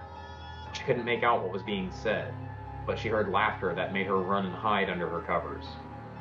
She said she thinks this part may have been a dream, but she always swore she saw a finger poking up from the vent too. She told her parents, but they said to stop making up stories, and he'd been through a lot. Jesus. All these parents suck, bro. He's like, touch my finger, Timmy. Touch my finger, Timmy Jean. He was like, suck my finger. Suck my finger, boy. Ugh, shoot him. Burn him with fire. This guy needs to be driven out by a semi-truck and burned. Jesus, but they're all like, oh, Timmy, he's been through a lot. You're imagining things. You let poor little cousin Timmy scare you again. Like, look, every town has a kid that Igors for like a weird serial killer. Come on. Obviously. Like, it's just Timmy. Timmy's turn on the barrel. Nobody likes him anyway. Her sisters said sometimes Timmy would walk out to the woods and just stand there, staring into them. They asked him why he did that. He said he was waiting to be taken. He went farther into the woods when she tried to talk to him more. He's like, you're getting in the way of me being taken. One time, the girl said she heard him talking into the air vents like usual. Like usual. She was tired and it was upsetting her, so she went to get her parents and have him sent to bed. On her way, she noticed Timmy was still sound asleep in his room. The talking had to be coming up from the vent all on its own. They said Timmy would sometimes steal food from the house and take it out into the woods. When he was caught, he said he had a treehouse, but they never saw if it existed. They'd sometimes wake up and find him staring at them in the middle of the night. They had to start locking their doors. They would whine to their parents and send him away all the time, But they were careful not to do it when Timmy was around because, despite everything, they didn't want to be mean. One time he asked them why they wanted him sent away. They couldn't figure out how he'd hurt. He was living with them for nearly 6 months when something happened that changed him. They didn't know what it was, but he stopped all of the weird behavior all at once. He wouldn't talk to anyone. He hardly ate. Then one day, he just ran away. He's been a missing person ever since. His parents never turned up to look for him. There was no evidence either way, so the case went nowhere. They also said years later, when his house burned down, pictures of the fire appeared in the local newspaper. People talked about it for weeks because in the picture, the smoke looked just like the devil, horns and everything. They tried to find the newspaper in their closets, but neither of them could find it. I include that part not because I believe in the horned devil that manifests itself in smoke patterns. I think it's interesting that his cousins thought he was so creepy the devil would be in the smoke particles coming off his burning house. That's what I know about Timmy. He hasn't been seen or heard from since, from all I can find out. Same for his parents. Where his home was is just a lush field of rhododendrons. Good try, author. One last thing. After Dad left last night, I noticed my mailbox lid was up. I knew I'd closed it earlier when I checked the mail. So I looked inside and found an envelope with a Polaroid photo inside. An old one, too. It was of me, Mom, and Dad all at the park together. This park was actually the same place where Dad grew up. The houses are mostly gone. Hyman's General Store is still there as a museum. I had to be only 4 or 5 in the picture. I don't even remember Mom going to the park with us. I wondered if Dad had found it and stuck it in my mailbox, but Dad wouldn't bother to bring it to me if he had found it. He wouldn't see the value in it. I kept looking at it, wondering what it was doing there. It took me a surprisingly long time to see it. In the background, in the thick Johnson grass, there was a man crouched down and watching us. He was barely visible. I stumbled on Thick Johnson, I'm sorry. He was barely visible. Gotta love a big, thick Johnson in the background. I I love when my grass look like, every time I look at it in my backyard, I got thick Johnson grass. It's just a wild field of dildos. I like to frolic and play in it, and every once in a while trip accidentally and land on one with my butt. He was barely visible. I couldn't discern all his face or any expression in his eyes. I just had a vague but real feeling he meant to do us harm. I don't want to be too alarmist. The strange things happening to me, they all have innocent explanations, and I'm just jumpy. Yeah, that's it. And I still want to get to the bottom of things. My investigations hit a bit of a dead end, but I'll keep you all posted. Bro, I hope that this goes nowhere. I hope this all just turns out to be really innocent explanations at the end. I hope that Timmy secretly took the mantle or something. I hope... Yeah, that's all it was. He's just priest Timmy now. Yeah. Like, you guys No. I hope Timmy is like eating children. That's what I hope for the story to took up turn. the mantle. I thought you meant took up the mantle of priesthood. I'm reading fucking stupid ass Don Quixote right now. I gotta get my head out of He this. turns into a Goddamn priest. 1600. Timmy ran away to become a father of the Lord. Timmy used to have a man living in my air vents. None of this was real. Now I am the man living in the air vents, just as a priest. He can still carry on the legacy of Child Boy under He's one of those priests. He's one of the. He's like, I'm just gonna find a legal avenue to do what Mr. Childboy is doing. Yeah, dude. I just wanna have like a really good set of altar boys. Maybe he just moved to like Alabama or some shit. Yeah, I don't know. Exactly. He's off the grid. Anyway, All right. Part 4, Confessions. Again, I have to thank you all for your input. I realize I've been stupid and glib. I've always been passive, and I don't like getting too excited about things. No, don't do this either, man. Don't do the thing where it's too late in the story to get active, and then you start getting active. Hold on. This All is right, actually... he's put these all in every story. And last one he did an exposition dump, which we thought he was going to do. Like, in the same regard, where he, like, critiqued all of the questions he'd been presented. True. So he didn't do that, so we have to give him credit for this. And this one is just kind of him saying, listen, I'm a pretty glib guy. That's, so if you run into all my glibness, which we run into a ton of it, that's just kind of how I am. I don't really know how to fix that. You know? It sounds like a lot of things occur to him in hindsight. Yeah. Like, he just kind of, like, gets through the moment, and he's like, okay, whatever. And then, like, then he goes back down and sits on it, and he's like, now I need to start thinking about things and putting them into context. Oh, crap. Yeah. And also why he's putting it out here for us at all is for us to see things that he did. Yeah, it's definitely just kind of like him. If I saw this, and the way it's written is the most, like, this would actually be like more of an expose that he wrote his story on Reddit. If I were to say that this is like the most no sleep, that's good. It really is. It's just a guy who's like, listen, I'm looking into why there was flashings in my room when I was a kid. Yeah, and he's obviously in way over his head here. Yeah. So I kind of like he's self-evident enough to say, like, hey, listen, dude, I'm just kind of fucking doing this thing, and if you like it, I don't know. This is just my experiences. I'm a kind of a glib guy. Well, what are you gonna do about it? All right, well, let's hear about this. Let's let him explain away some of this glibness. Thinking about it, maybe it all goes back to when I'd freak out over those flashing lights. My dad would tell me it was all in my head. He downplayed everything, so now I just kind of do the same. That makes sense. But still, it's my character flaw, not his. I have to take responsibility. Yeah, I like this narrative. So I went ahead and called in a wellness check on my mom. And I went ahead and called the police about the photograph and strange text. I called Dad over since I knew they'd want to see his phone. This is where things got perplexing. Bro, it's the dad the whole time, I'm calling it. I hope not. I like the father. I hope not too, yeah. No, he can't be the guy. He's too busy getting in bar fights. Yeah. And on top of that, the dad would be like, yeah, so I kidnapped a kid. That was kind of weird. Yeah, that's true. He would. Listen, boy. Sometimes you just gotta put old Timmy in a wood chipper. He's always been like one shot too shy, and then the one night he gets too drunk and he's like, I made all this shit up. It was me. I was just fucking with you as a kid. Yeah. The police officer who responded seemed to know Dad pretty well. He was an older man, about Dad's age, maybe a little older. I'd never met him before. Dad introduced him as Kirby. And I keep doing that. and said that they used to live a few houses from each other back where they grew up. Kirby did most of what I expected from the police. He looked at the photograph. He checked out the text. He took my statement. He decided to hold on to the photograph just in case. But he said it wasn't likely there was anything the police could do about it. Once he was done with me, he gestured for my dad to come outside with him for a talk. I don't think he realized I saw. Dad told me to wait inside and he'd be back in a moment. There have just been too many secrets lately. So I listened in at the door. Does he know anything about it? Kirby asked. If Dad answered, I couldn't hear it. That's what this is, isn't it?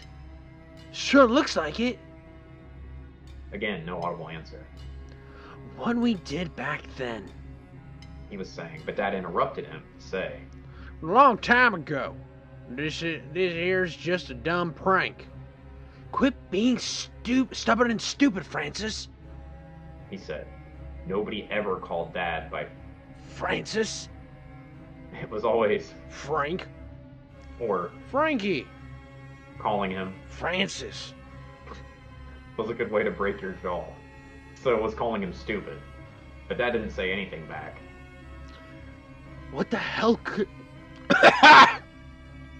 What the hell else could this mean? Smarten up. Dad said. We did the right thing anyhow, and you know it. Says you. Says me too. Sometimes someone might not agree. Watch yourself, Francis. Kirby got in his car and left right after that. Assuming he, in the first question, was me, I can say I don't know anything about what they were saying. I asked Dad when he came back in. He didn't get mad. He said it was just something that happened a long time ago, and to mind my own business. I told him this had become my business. I reminded him that he told me about the pictures he found in that old house because he thought I was old enough to hear it now. He said, guess I was wrong. That was that.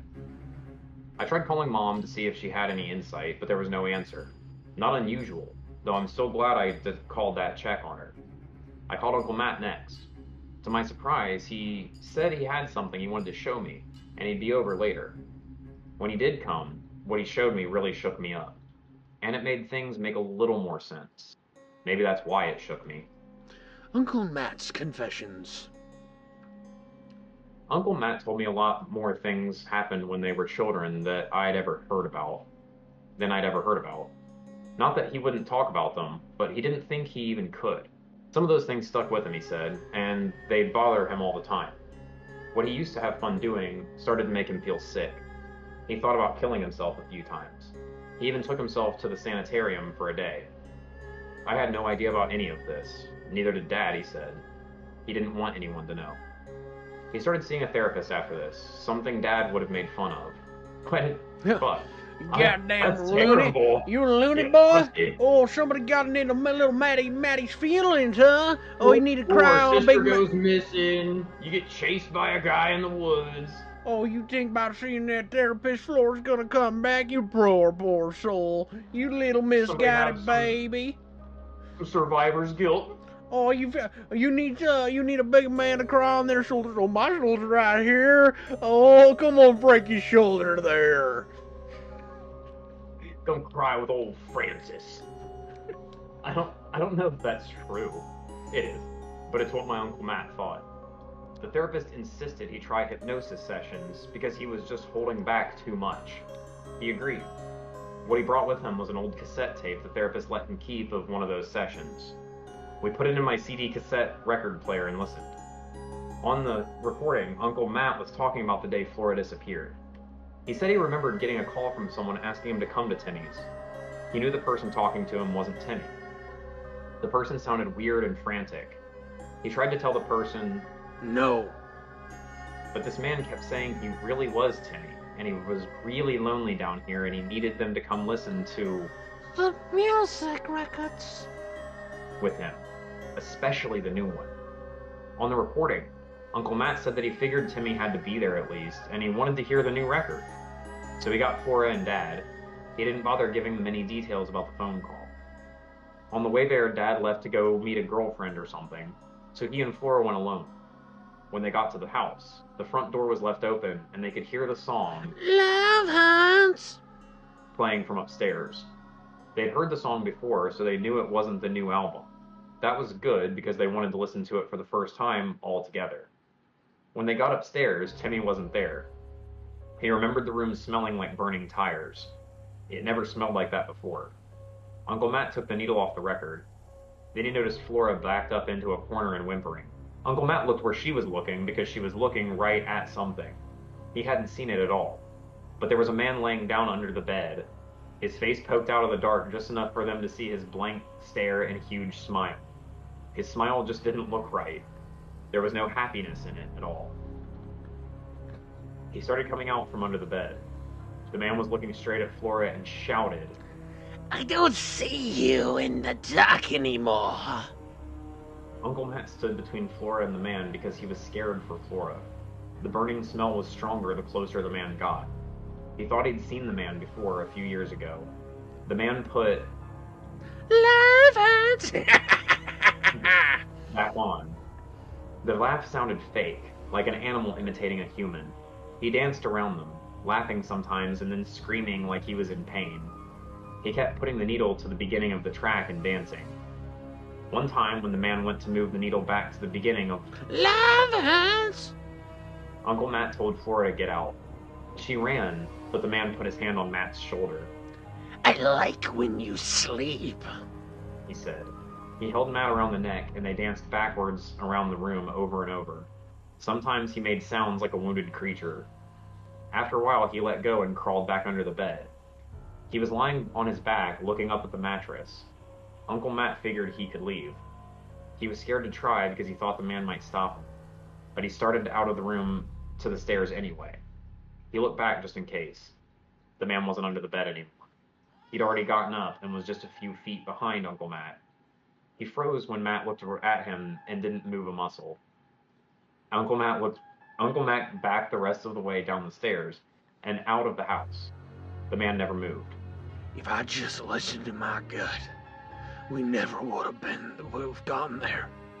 If I kept Flora with me, she might have been okay.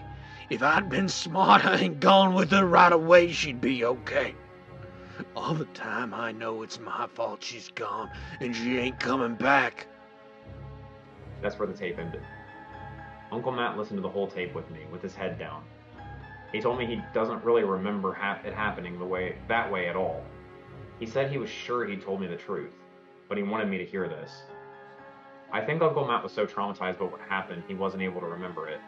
I don't blame him. What's on the tape matches up with the story my dad told me, so it's probably right. Uncle Matt didn't know who that guy was or what happened to him, but if he was with Matt and Timmy was with my dad, that guy could have been involved in what happened to Flora. That guy couldn't have been involved in what happened to Flora any more than Timmy was. Or at least, it's not very probable. Dad's confessions. Another bit of information just fell into my lap. It's funny the way things all happen at once. Like you'll never have heard an old song, then suddenly you'll hear it 3 times in one day. Mom called later that same night. She wanted to know what I'd called for. I told her about what I'd overheard Dad and Kirby say. She said she never wanted to believe it, but it must be true.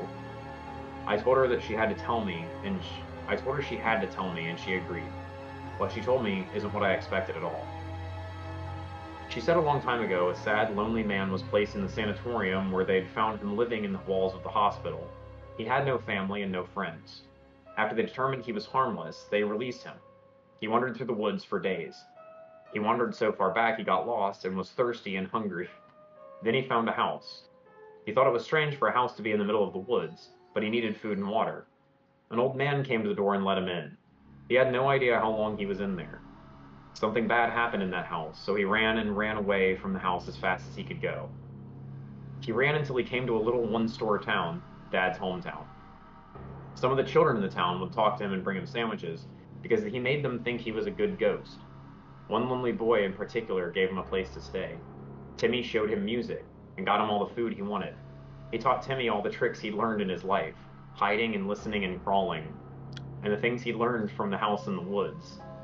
He got so used to the boy, he would get mad if Timmy left the home or did anything but spend time with him.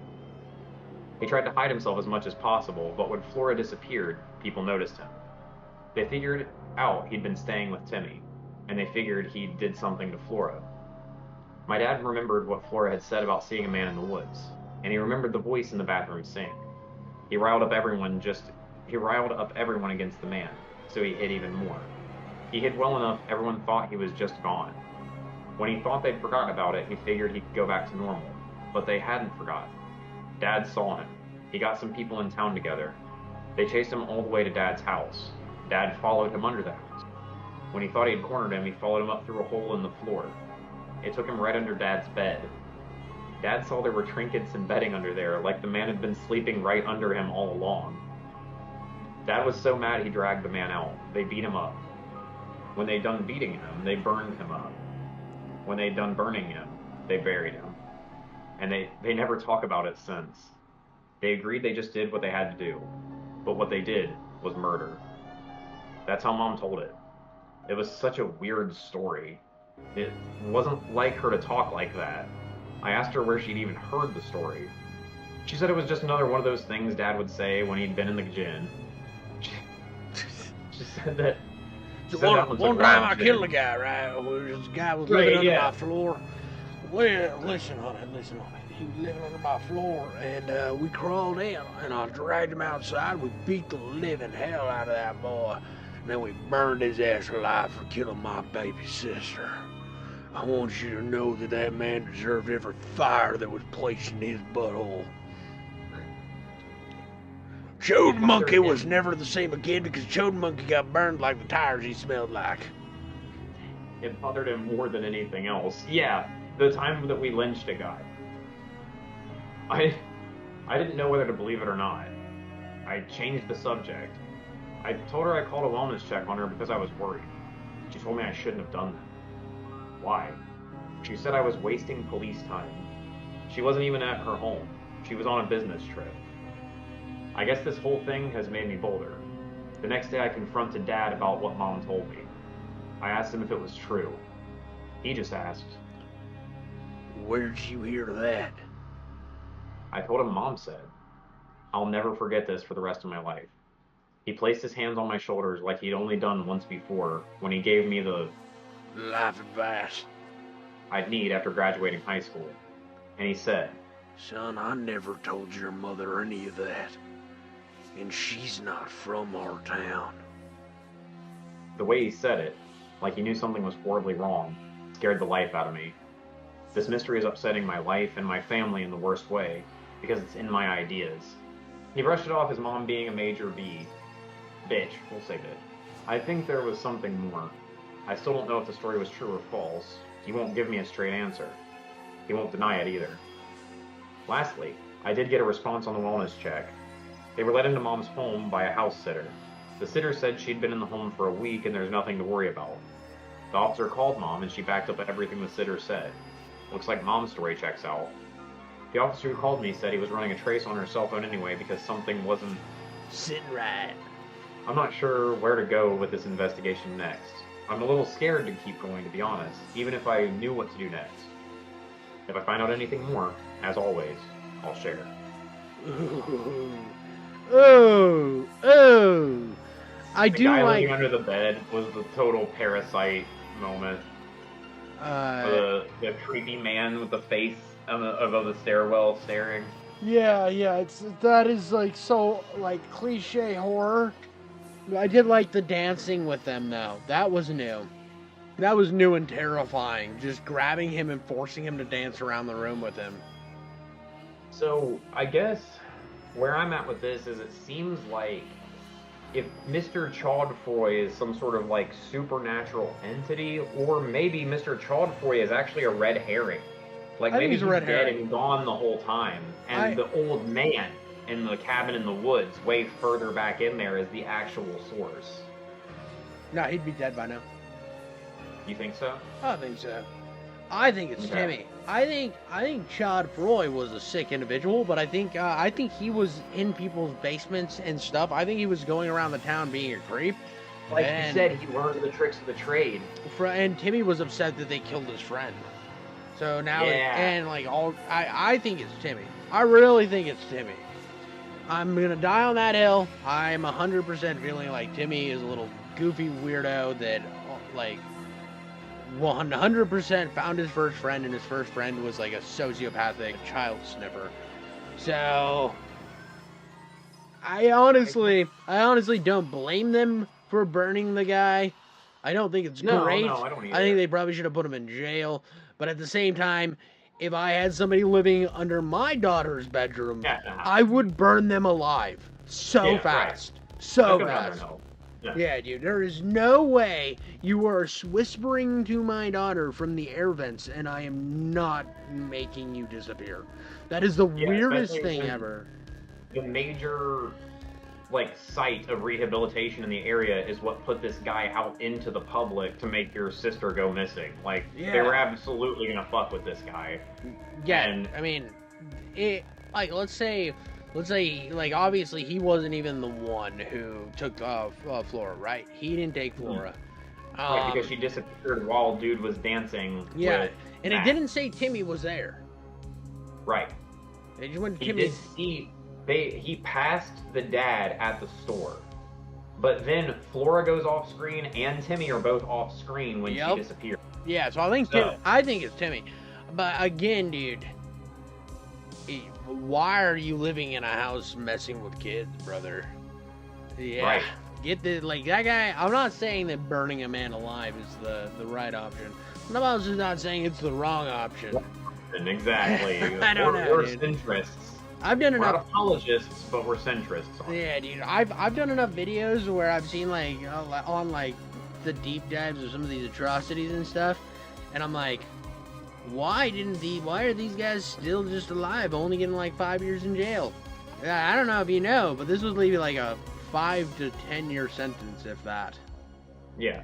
It's also just so fitting with this small town that they would let Timmy's house just burn down and then rot, and then the field would overgrow it and stuff like that. Like, you know that there was evidence and answers inside of that fucking place. Yeah. All over the place. And they're like, we're nonplussed. Burn it down. Yep, we got the guy. No more investigating. It's got him. There's no questions. Oh, Matt, you think that there's some loose ends? Shut up, Matt. Quit being you need a shoulder to cry on, Matt. Oh, come here. Come here and cry, big boy.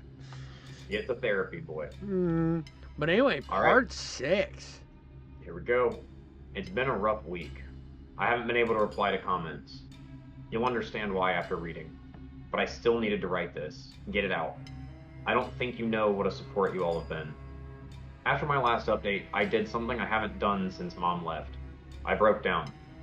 I called Mom up and told her everything that's been going on and how it's been affecting me. I told her I couldn't take it anymore. I have a regular life I should be leading.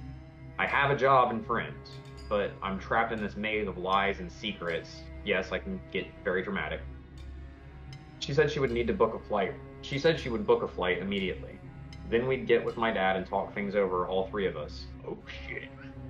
I told her she didn't have to do that. I know she's busy. Plus, she and Dad still hate each other. She told me she still loves Dad and always has, but they just had too many differences. He couldn't accept her for who she was. But she always thought it was their destiny to be together. Oh, she's a little wild thing, I bet. She's a free spirit, if you will. Her happiness in life was the hope that we'd all be a family like we should be. I just had this. I had this vision of the dad like, listen, Deborah, I ain't gonna be sitting in no chair watching you get plowed out. I'm sorry. You might think like, you won't accept me for who I am. You won't accept me for who I am. Listen, Deborah, do I look like the type of guy that will not beat the living shit out of another guy who's trying to have sex with my wife? You think I'm gonna be cool? Every man in this town in every fucking bar in legendary ways just to keep him away from you. I burned a man alive for living under my bed. Now, I never told you that, but I mean, I'm never going to tell you that. But listen, I burned a man alive. If you don't think that I won't burn a man for putting his penis in your happy slit, there is nothing you can do about it, sweetheart. It's like that was the 80s. It was a wild time. I don't know if she was saying this just to make me feel better. It did make me feel better. It also felt weird hearing Mom talk like this. She was never the most emotional person. I thought that's why she was a good fit for Dad, because you have to be thick-skinned to be around him. She said she'd see me soon to put an end to this. And she said, I hope your dad makes the right choice. I wondered what she was referring to, but she was gone before I could ask. I called up Dad right away to let him know, because her flight couldn't take longer than 4 to 5 hours. She'd be arriving in time for dinner. As I expected, this wasn't welcome news to him, but not for the reasons I expected. Turns out he'd been reacquainted with Betty Coffin. The town fight. The dad's got himself a new piece of slop. Listen, Betty doesn't want me to sit there and watch her get plowed out by other dudes. Betty is a Christian woman. Betty ain't one of them floozies that I've been dealing with my entire life here, son. I said that seems like a strange coincidence, but not at all. Telling the story reminded him of her. Curve, son. Is how he described her. Old Dusty Betty. Oh, yeah, dude. She's thick for a 60-year-old lady. Thick with it. She'd sent him a message a while back telling him she'd gotten back into town. He'd just been too busy to write her back, and then he forgot. So happened they'd made dinner plans that evening. He'd be going to her place. Dad hadn't really bothered much with relationships after he and Mom divorced. He'd tried. Every so often he'd meet a woman he really liked and seemed to like him, well enough to introduce her to me. Something would always happen that scared them away. The sun. He'd throw a fit. He used to joke that he was cursed. I think he probably internalized that. It was pretty much never his fault, though. Sonia accused him of calling her in the middle of the night and telling her weird things. I overheard the fight. I remember one of the things was... You would be so much better without bones. And that he kept calling her... Jellyfish. I know Dad wouldn't do that. He would never think of something so surreal in a million years. There's my little jellyfish. My little jellyfish. Dude, I'm coming to take your bones. what's been happening is the Timmy's been calling every girl that's been infatuated with him for years, brother, because he's living in his father's walls. Yeah, he knows who to call, of course. Andrea said that she started to notice things in her house would move while she was asleep, and it only started when she started seeing Dad, her CD collection in particular. She also said one night, what? It's Timmy! CD collection. Oh, it's the music. My God. It's Timmy! I was right! Oh my god, 1000% it's fucking Timmy! Let's go! Timmy! That's who this was the whole time. It's like wheelchair Timmy. Yeah. And they're like, no one likes you, Timmy. Fuck you. I'm glad your parents dead. And he's just like, Gabbers, Timmy! like he likes the music and stuff. She also said one night she woke up because she heard Dad get up and go to the kitchen. She looked out into the kitchen and saw him staring into the fridge. She started drifting back to sleep when she heard more noise. The fridge door was still open, but she couldn't see him anymore. This got her mad, so she shouted for him to keep it down and close the fridge door. That's when Dad said, "What the hell's going on?" He was still lying in bed. Took it from me, brother. Took it from me. This story won't let me read very often, so I want to flex my ability to tell voices and stuff. What the hell's going on? He was still lying in bed right beside her. She wouldn't have anything to do with him after that. Parker was my favorite of all Dad's girlfriends. She was a tomboy type. She loved camping and she'd traveled a lot, so I'd hear about all the different countries from her counties, Jesus Christ. She also talked about strange things happening while with Dad, like hearing him talk to her when she wasn't in the house. When he wasn't in the house. But she didn't let it get to her. They were together for a while. One night she had an accident while driving out in a remote stretch that leads to a dinky copper mining town nearby. She died a day later in the hospital from complications, Jesus Christ. It didn't seem important at the time, but now I remember Dad wondering why she'd been driving out that way anyway, and her sister yelling at Dad that he'd told Parker to meet him out there. There were other incidents. I probably don't know about them all, but this one, back when I got Dad set up on ICQ in like 2000 or so, he started talking to this chick. He said that she hit him up. He was a 2-finger typer, so I imagine it took him a while to bang out messages. After he got interested enough to ask for pictures, she sent him a zip file full of them. All pictures of himself with a black silhouette, MS painted into the shot. I traced the account as best I could and it got me to an address.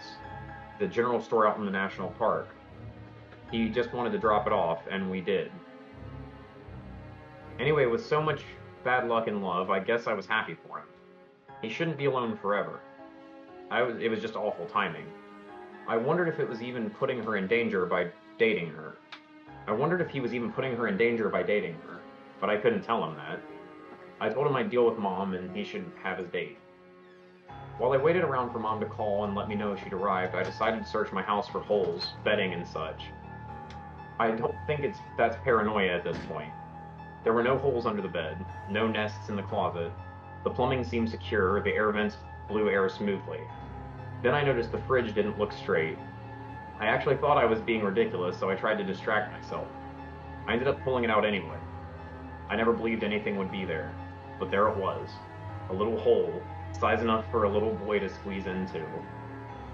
I got a flashlight and my machete. I was so sure someone's hand would grab me the moment I put my head in. No one was in there, though. The space was only wide enough for a very slim man to stand very stiff. And I didn't see any holes in the wall where he could look into the next room, my bedroom. He would have just been standing there, staring into the darkness behind my fridge. What would be the point? I kept wondering. Then I saw the doll. It was made of twigs and had my face on it. Just looking made me feel uncomfortable. No shit, brother. It is the face that he can recognize it as his own. I think it was just like a picture. It was a picture cut out, like glued to the twigs. Okay, yeah. I refused to touch it. Call me superstitious, but it felt unnatural. I'd only made that discovery when I saw another doll behind it, bigger and seeming to watch the smaller doll. Its face was a picture of someone who just looked evil. I don't know what evil should really look like. I just know this face made me feel like evil was there. I've learned my lesson. I immediately called the police and requested Detective Kirby. When he got on the line, before I had a chance to speak, he asked me if I was okay and if I was alone. I answered yes to both questions. As far as I know. But I wanted to know why. He said he'd been about to call me. He said they'd just gotten word from the police department in my mom's town. He hesitated. I figured they'd found someone broke into her house or a creepy letter. But what he had to say was a lot worse than that. They found what they believed to be her body, deep in a wooded area. It was so remote it was pure chance a camper had found her. I assured him that whoever they found was not my mother. I had just spoken to her. She was on her way. The line was silent. I insisted that I be allowed to make an identification so they can drop this nonsense. Kirby said the body was past identifying. She'd been dead for over a year. Dental records confirmed it was her. The only identifiable thing was her Ramones t-shirt.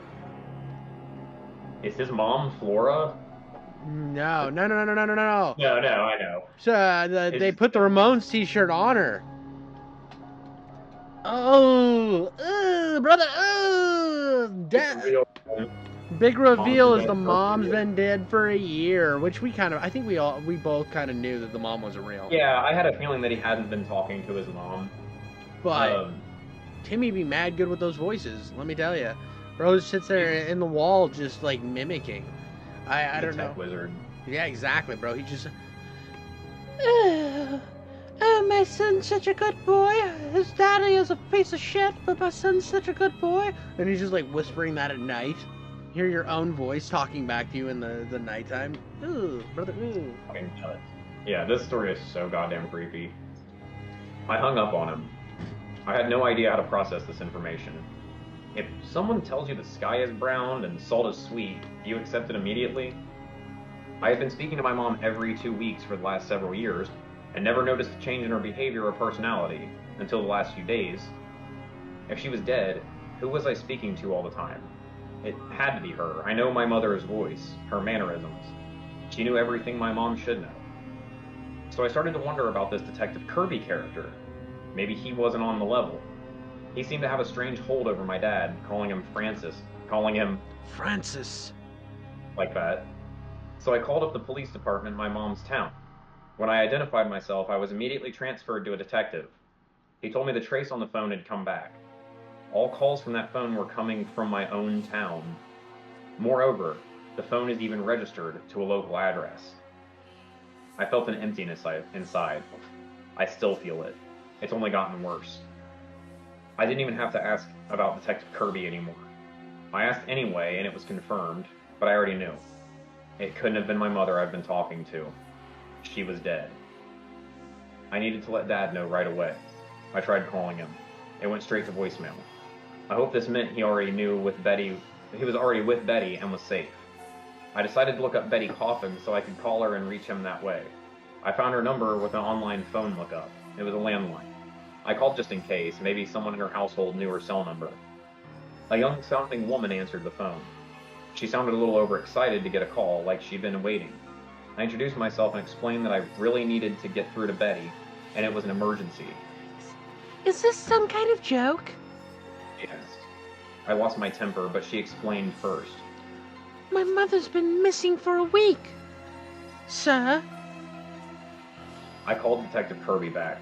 I told him he had to get to Dad's right away because he was in trouble. In as succinct a manner as possible, I told him what I knew. I was hyperventilating. I don't know how he understood half of it.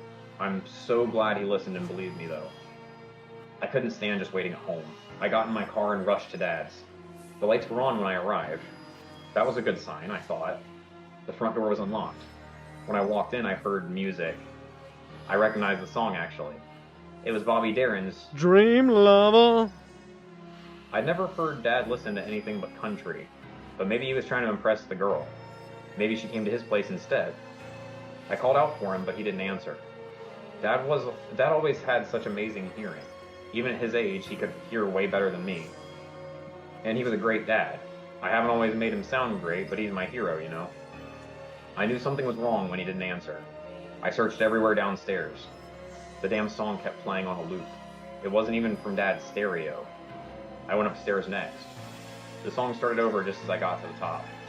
When I got to Dad's bedroom, I saw where the music was coming from. A record player was on his bed. I stared at it, not really comprehending why I was so afraid to go near it. I wasn't thinking straight. It took me too long to realize it, but the song couldn't be on a loop. Someone had to be hand looping it. I backed into a corner involuntarily. I felt control of my bladder near slipping. I even screamed when I heard something downstairs, but I heard them say, "Police!" And I almost cried with relief. The whole time, he was watching me. All I saw was an eye at first, looking at me through a hole in Dad's box spring. I started to panic again. The officers, one was Detective Kirby, drew their guns. I pointed to the box spring as a hand reached out and set the needle back to the beginning of the song. They demanded the man get out. He started to make awful sounds. I'd never heard anything like it.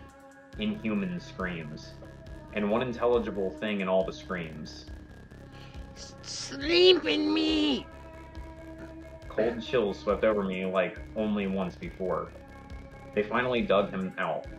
It was the man I'd seen at the building site. The weirdo that shouted at me. The same one that gave me chills before. He was wearing a dress and a wig, with some smeared makeup and a bloodied nose, but it was the same man. I could barely stand to look at the creature, but he wouldn't stop staring at me. I asked where Dad was, and he said in my mother's voice, "Giving birth to you was the happiest day of my life." I felt nauseous.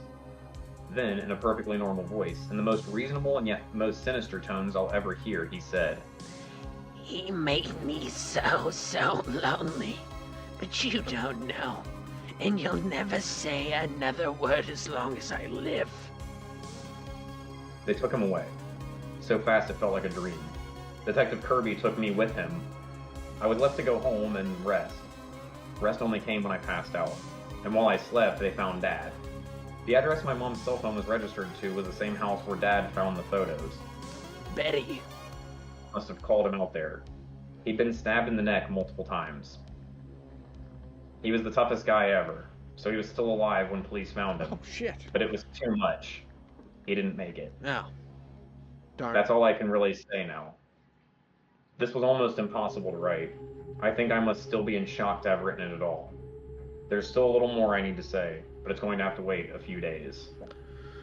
Jesus. Dear Jeeves. Holy cow. Dad's gone, bro. Dad's gone, Mom's gone.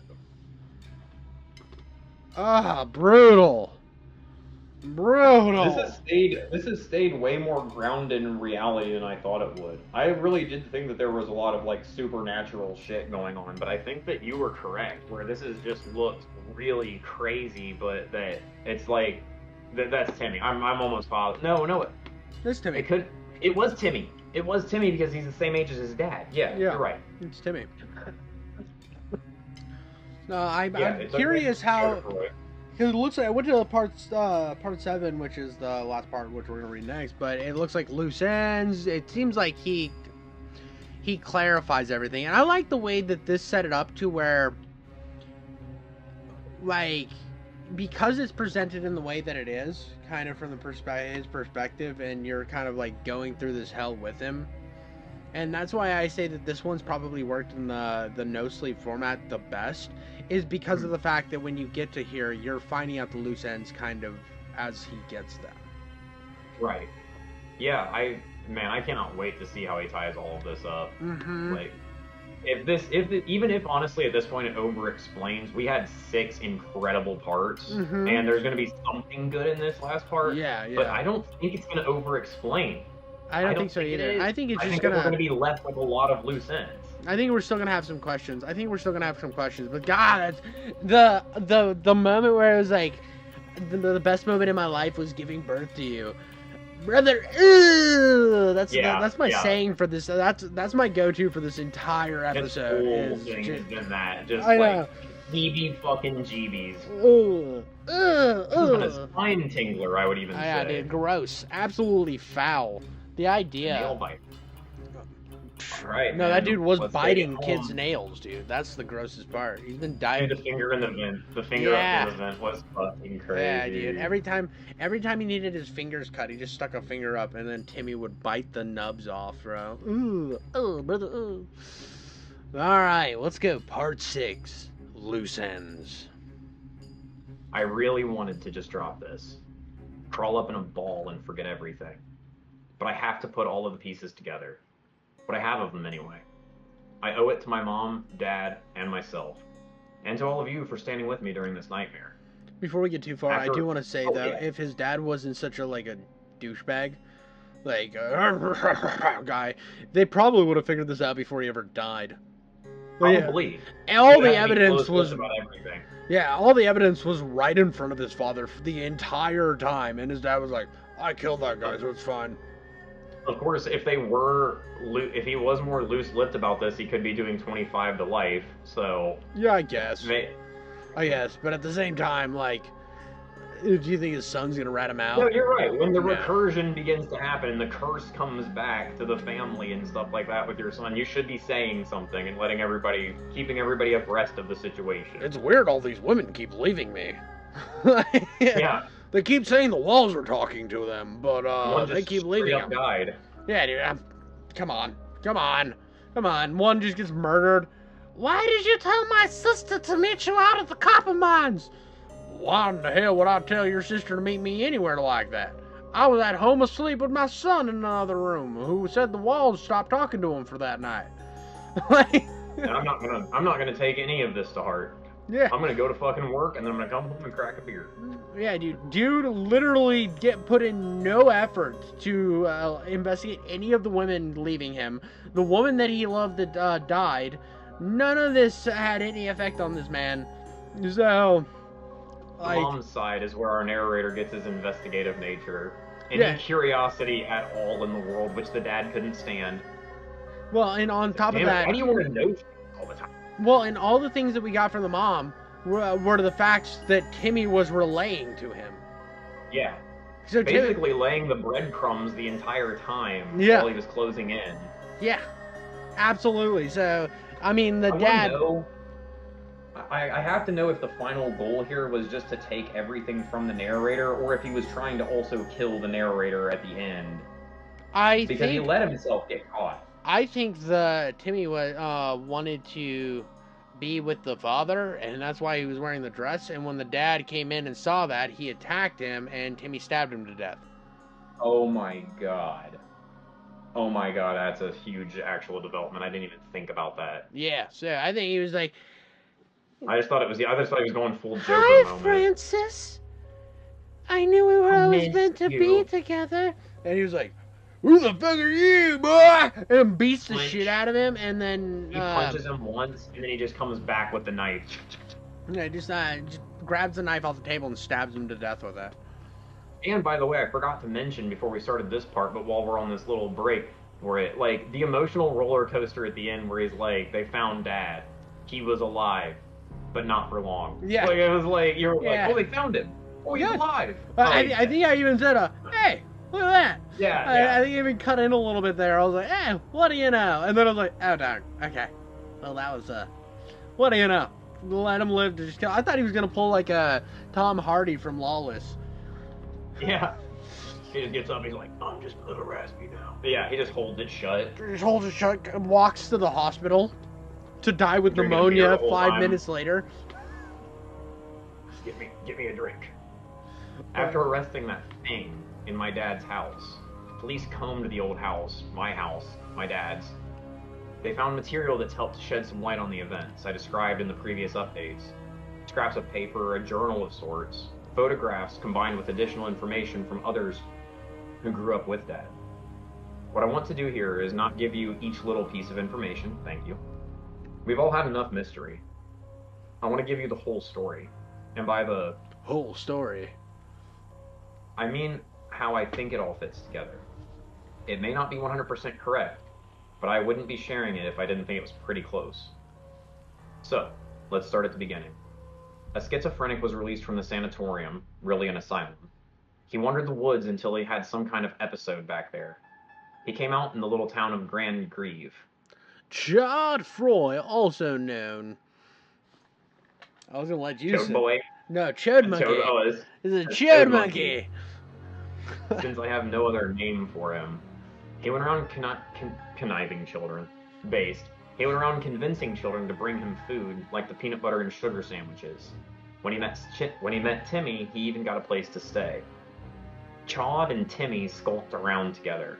He got sandwiches. Timmy was interested in other things. In particular, the family that lived a few houses down.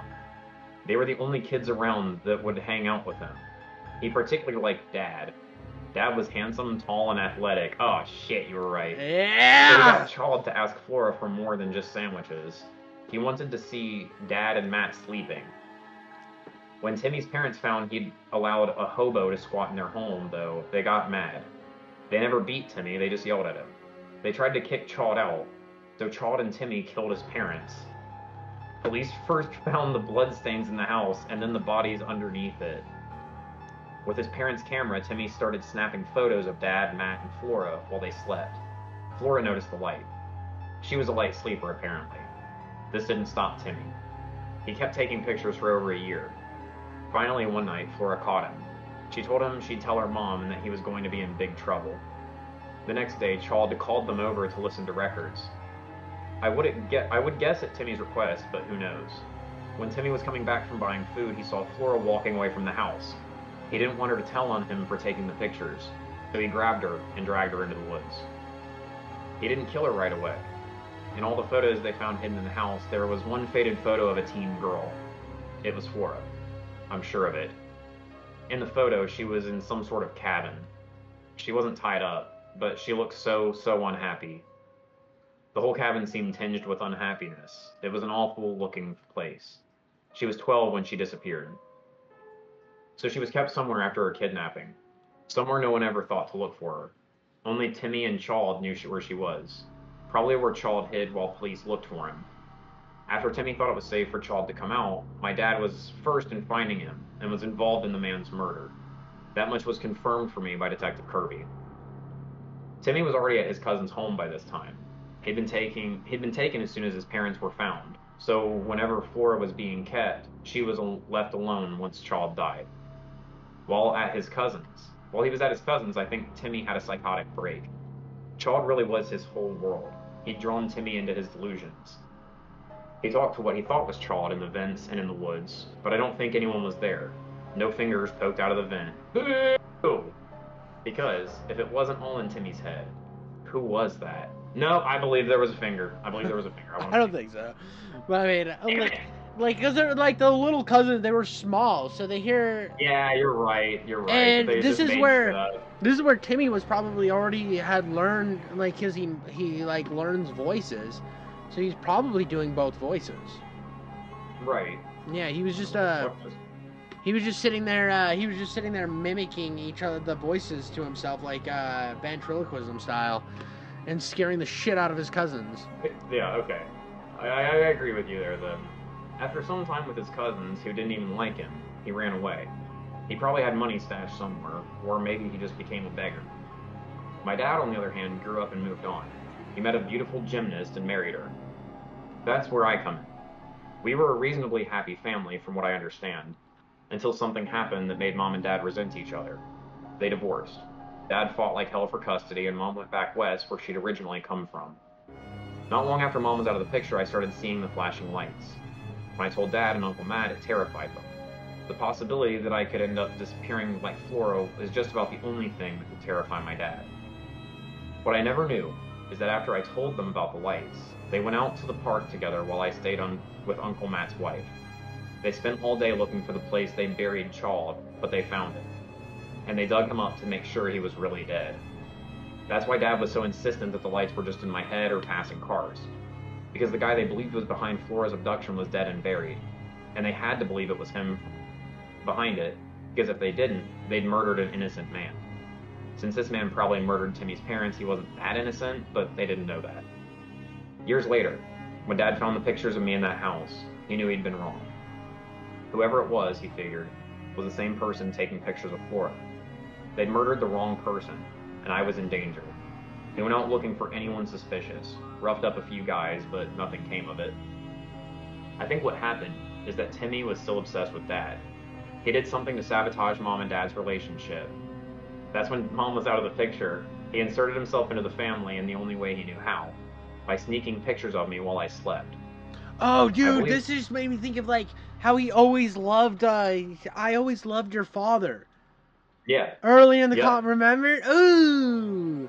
That just hit me, like, I'd forgotten about that, and then right now, bro, I never stopped loving your dad. Ah. So fucking creepy, dude. Yeah, dude. Where is the... Okay, maybe I think that he'll get to it, actually. I believe Timmy must have had our phones and Holmes bugged. This is exactly what I was about to ask. Yeah, that's why I said. He had adapted to being a shadow in our lives. Maybe he imagined he was something more. After a while, this wasn't enough to satisfy him anymore. He murdered my mother and pretended to be her for a year. I think this gave him what he really wanted, to be Dad's wife and my mother. His obsession with my dad wasn't just admiration. He was in love with him. He resented my mom, hated her even for taking what he believed was his. He wasn't taking my picture because he wanted to scare me or abduct me. He thought he was being motherly. He drew pictures of himself nursing me and Dad smiling behind. And whenever Dad found a new girl he was interested in, Timmy had to take her out of the picture like a jealous wife. He believed his delusions sometimes. Him/mom. Oh, Know that I was... You gotta think about that for the rest of your life. Know that I was investigating these events. I think it made him feel more important in our lives. I think it also threatened him. Becoming aware of him was ruining his illusion, and he wasn't really my mom. That's when he started acting out. When he talked to me as mom, telling me Dad had to make a choice, I think he expected Dad to see him as mom and fall in love. Betty Coffin's body was found. He killed her just to seduce my dad into meeting him. The choice was between Betty or Mom. Because Dad chose Betty, he killed him. He ran back to Dad's house and into the box spring, where he'd been living for a few weeks. The music, the makeup, and dress was all supposed to be for Dad's reunion with Mom. If he'd chosen her. I wish I hadn't encouraged Dad to go on that date. If I hadn't, he might still be alive. The whole thing is so stupid. Insanity, obsession, and loneliness, all unprovoked by us. I hate him, and I want him to rot. But then I don't even know why. He really was just crazy. Kicker. I wrote all of this feeling real sure of myself last night. It was therapeutic at least. I needed to put it all into some sort of order. This morning, I got news that just shakes it all up. You remember the Etch-a-Sketch, right? Like that. While everything... Oh, okay, that shakes it all up. I thought he was saying, like, the detail of the story. Do you remember the Etch-a-Sketch? And I was like, I do not remember the Etch-a-Sketch. There wasn't an Etch-a-Sketch. There wasn't an Etch-a-Sketch. You're not going crazy, Bren. Okay. Like that. It just shakes it up and it's gone. While everything I said is, in a way, still true, there's one very important part that's wrong. The part that makes a lot of it make no sense at all. Detective Kirby told me they weren't able to identify the man they caught at Dad's home. However, they could positively state who he wasn't. The man was not Timmy Jean. Timmy is a resident at a group home over 300 miles away where he's been for the past 4 years. He's practically a shut-in, Kirby says. He never goes anywhere. Ever. The man they arrested has no identification. His prints aren't in the system. No dental records. Nothing. And he's so far stuck to his promise. He hasn't spoken since that night. Other prisoners avoid him like they're afraid. They won't say why, just that there's something wrong. And they're right. Oh my god, what a reveal! This is nobody. This is no one. This is just who this is. He's an... I called it earlier when I said he's having his joke of dressing up as a lady for no reason. It's like, what do you mean? And I wasn't so far off. I mean, still in love with the dad. Still in love with the dad. Yeah. Upset that the dad told Betsy. I feel like that's concrete. But whoever was messing with Timmy, all this stuff holds true still. Yeah. There was someone else that guy got to. I think it all starts from from Chode Monkey. Chode Monkey set up something with he had an accomplice who followed him around. Old man in the cabin. Maybe. The cabin from way that tiny little fucking detail, man, that adds this like weird surreal nature to it that only this guy knew. Yeah, the maybe. The mom him guy knew this story about sending Chaudfroy into the town and stuff to meet the boy. I think it was the old man. Maybe. That is an interesting perspective. I don't know, dude. This is weird, bro. This is a weird twist, dude. This is giving me exactly what I wanted, where it's like, it's cleaning things up, and then it muddies it right at the end again. Yeah, dude, this is brilliant, dude. Dude, it puts so much egg on my fucking face right now, brother. I was so happy. And there was fingers in the vent. Yep. There's fingers in the vent. Activating their fingers in the vent. This thing has been following them around. And that's what destroyed Timmy. Oh my gosh! But we got one more part thing here. One last thing. The last thing I want to leave you all with is a strange story I heard from an old friend of Dad's. Dad's friend is a ranger at the national park where Dad's town used to be. He said over the years he's heard odd stories about things deep in the woods. But one, from not long ago, stands out. He felt the urge to tell it to me. I have no idea why. Oh my god, I want to stop for a second. Dude, what if Chaudfroy was protecting the kids? That's why he was facing away from the window and towards the fucking woods. Oh my god! The old man did the shit to him. Oh my god, dude. That'd be so good. Chaudfroy and used everyone else. Framed everyone else. Dude. This is the devil. God. This is that devil that was in the smoke. Oh my god, that would be so good. That it does take the supernatural route. Oh my god, if it does that, dude, that'd be so cool. Right at the end. Oh. Okay. I have no idea why. I can't say it connects to anything else. It has nothing to do with my family or Timmy. It just feels like it fits somehow. A couple from out of town was in the area to do some hiking.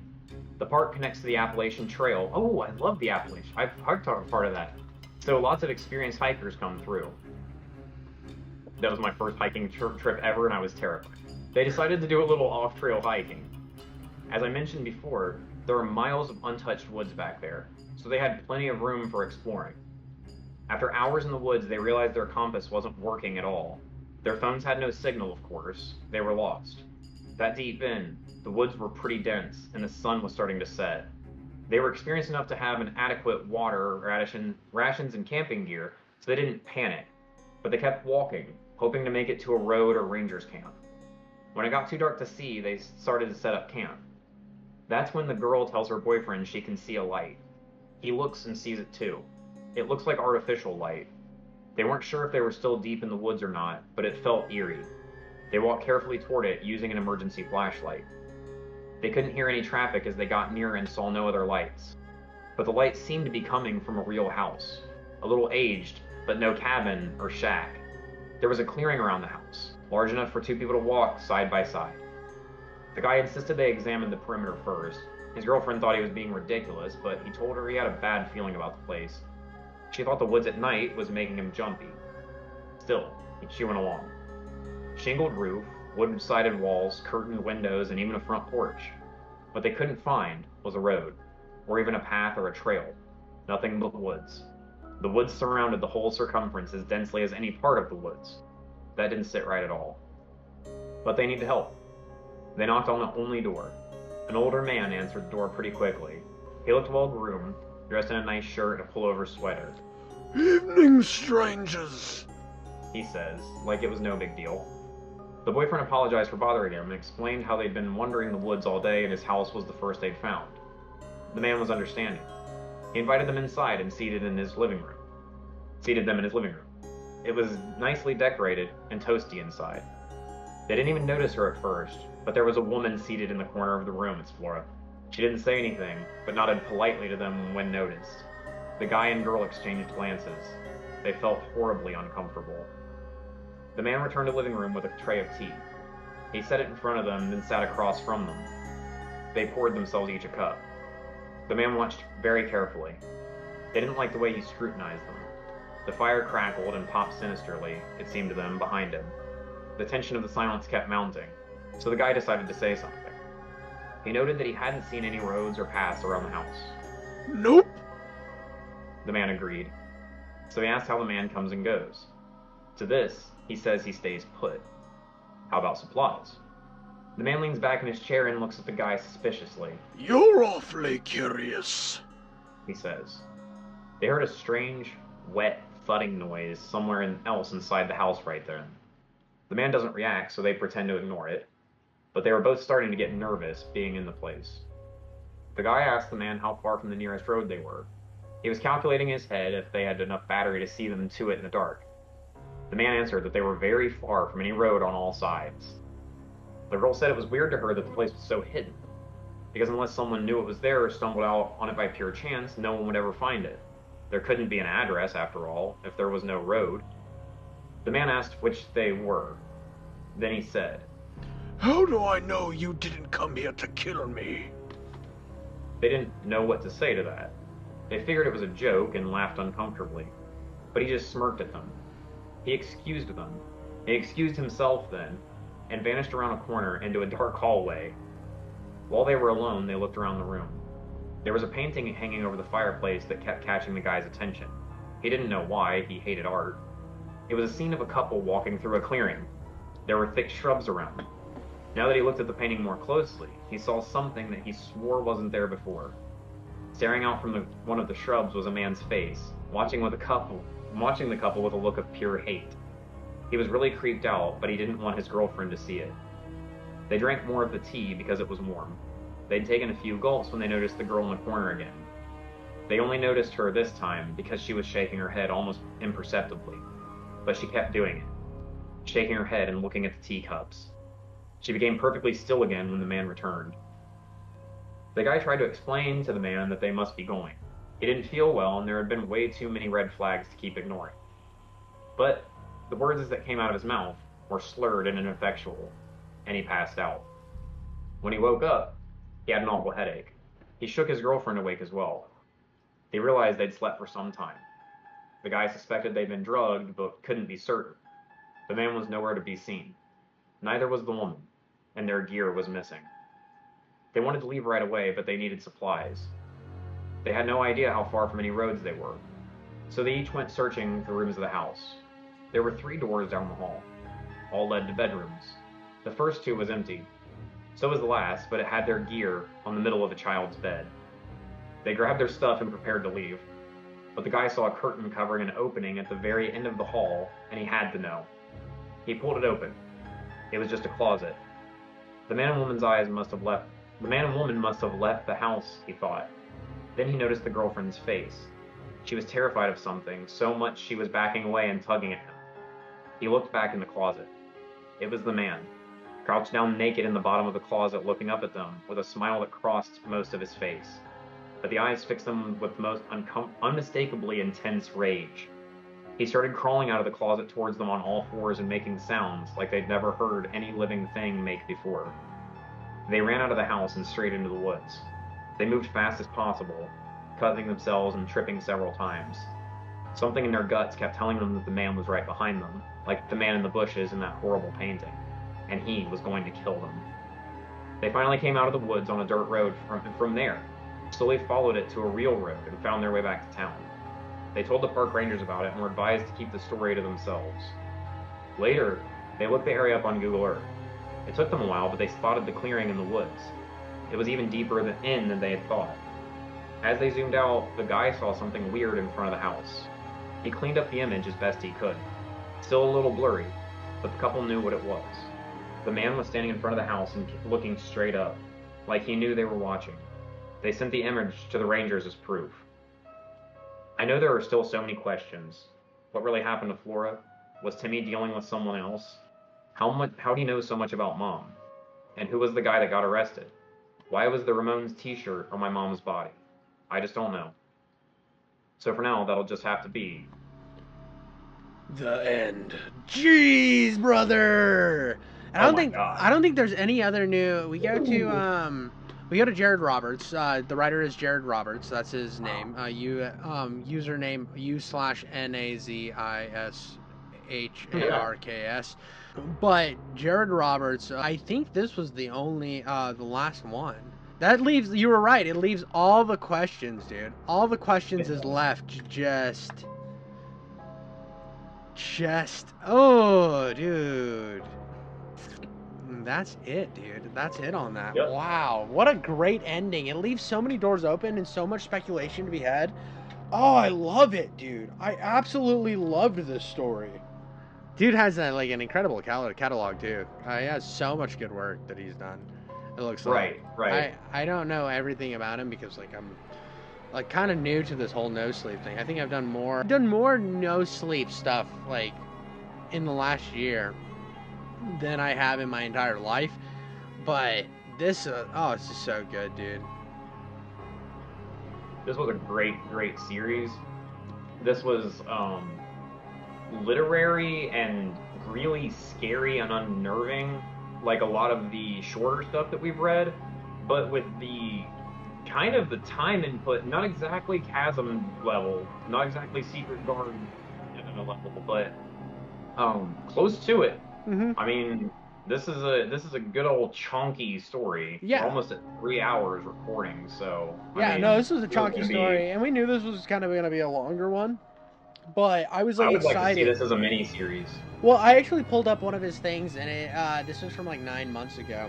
But he has this thing called YouTube narrations. He's like, in just an hour, I was able to find 56 narrations of my stories on YouTube. About 40% of these people asked my permission. We did ask permission, by the way. I really appreciate those who did. Some narrators took the liberty of changing the story name for their narration, but they still credit the story properly.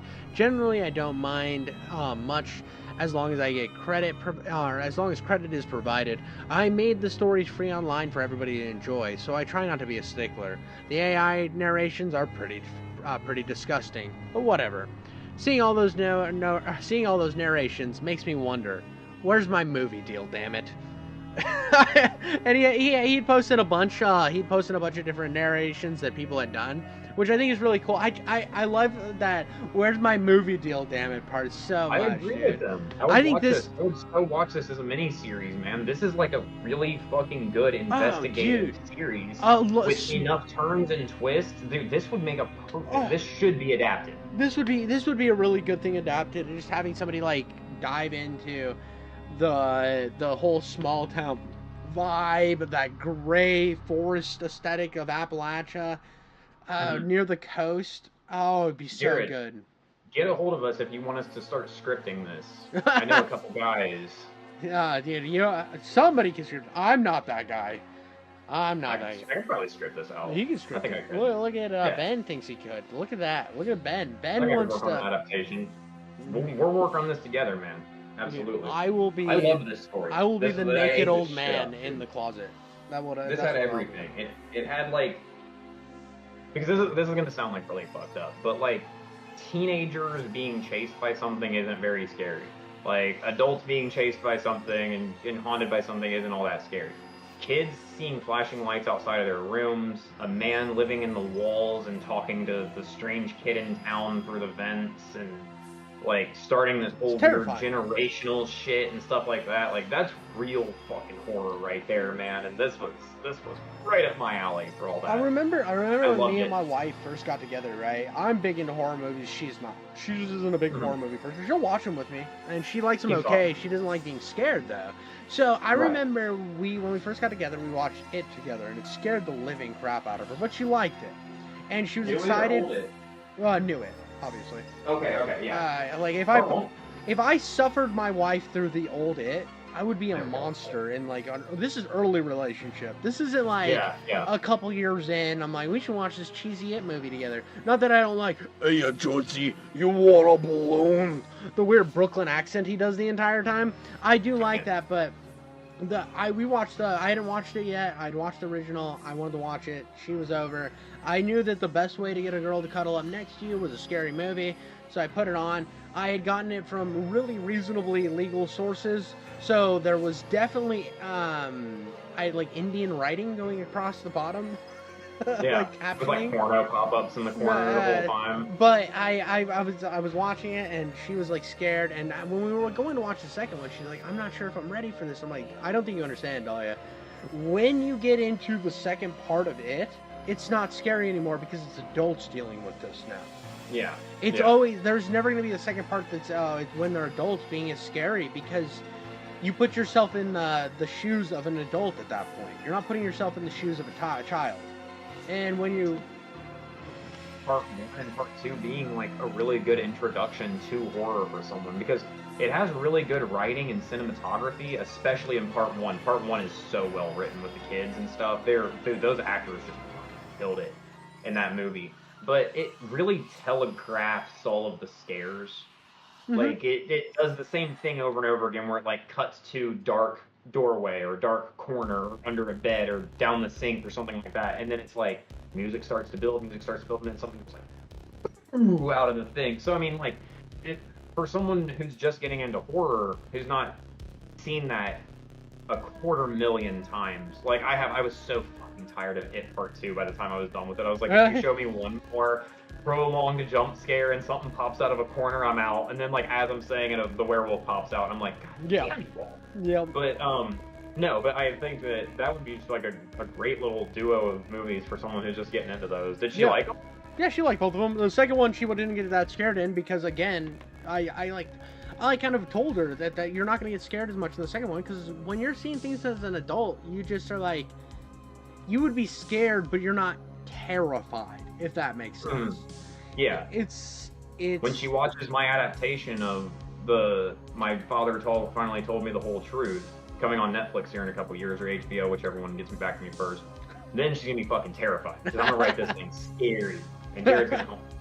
You and Jared are gonna just leave me.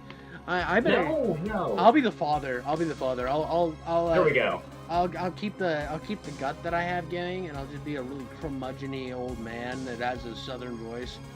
And it'll be perfect. I'll get stabbed to death with knives. We're gonna get Timothy Chalamet to play the narrator. Yeah. There we go. Just Yeah, throw him in everything. Yeah. We'll just throw him in everything. Pedro Pascal's got to be there at that point, just to really be with an annoying cast. I mean, the dude is pretty creepy. He can be Detective Kirby, so then you get some on-screen time together. Yeah, exactly. Exactly. Well, yeah, that was a good one. This was definitely one of my favorites. This is one of my favorites that we've read on the channel so far. I mean, it really had everything. What you guys think. Yeah. Was this one of your guys' favorite stories? Did we just waste 3 hours of your time? Because you hated it? To you? Do you really hate Joy and want to shit all over our favorite episode? Let us know. Alright, guys. Well, make sure to give us a rating on Spotify. It really, really does help. And, keep updating our shit, dude. And if you're a horror writer and you want us to read your stuff, post it on r/haunted router. We love seeing people post on there. I posted on there. They're as bad as my stories are. I posted on there. So hey, I want everybody to just free write all your garbage and send it down the haunted router pipeline. I feel like I really appreciate what Creepcast has done in that regard. I think that we can do even more. And after a bit, one day it'll be like Creepcast and Haunted Router and Creepcast submissions holding the internet horror zone captive, and NoSleep can take their arbitrary, stupid rules and shove them up their own ass. Yeah. We're no holds barred on our horror. We will. And like we just want to see like people have fun with creativity. That's what I've always been passionate about. So. Yep, exactly. Well, thank you guys for sharing. Thank you guys for listening. And I'll outro us this time. We'll see you in the next one. Deuces. I got to do it. Yeah, let's go. Look at me.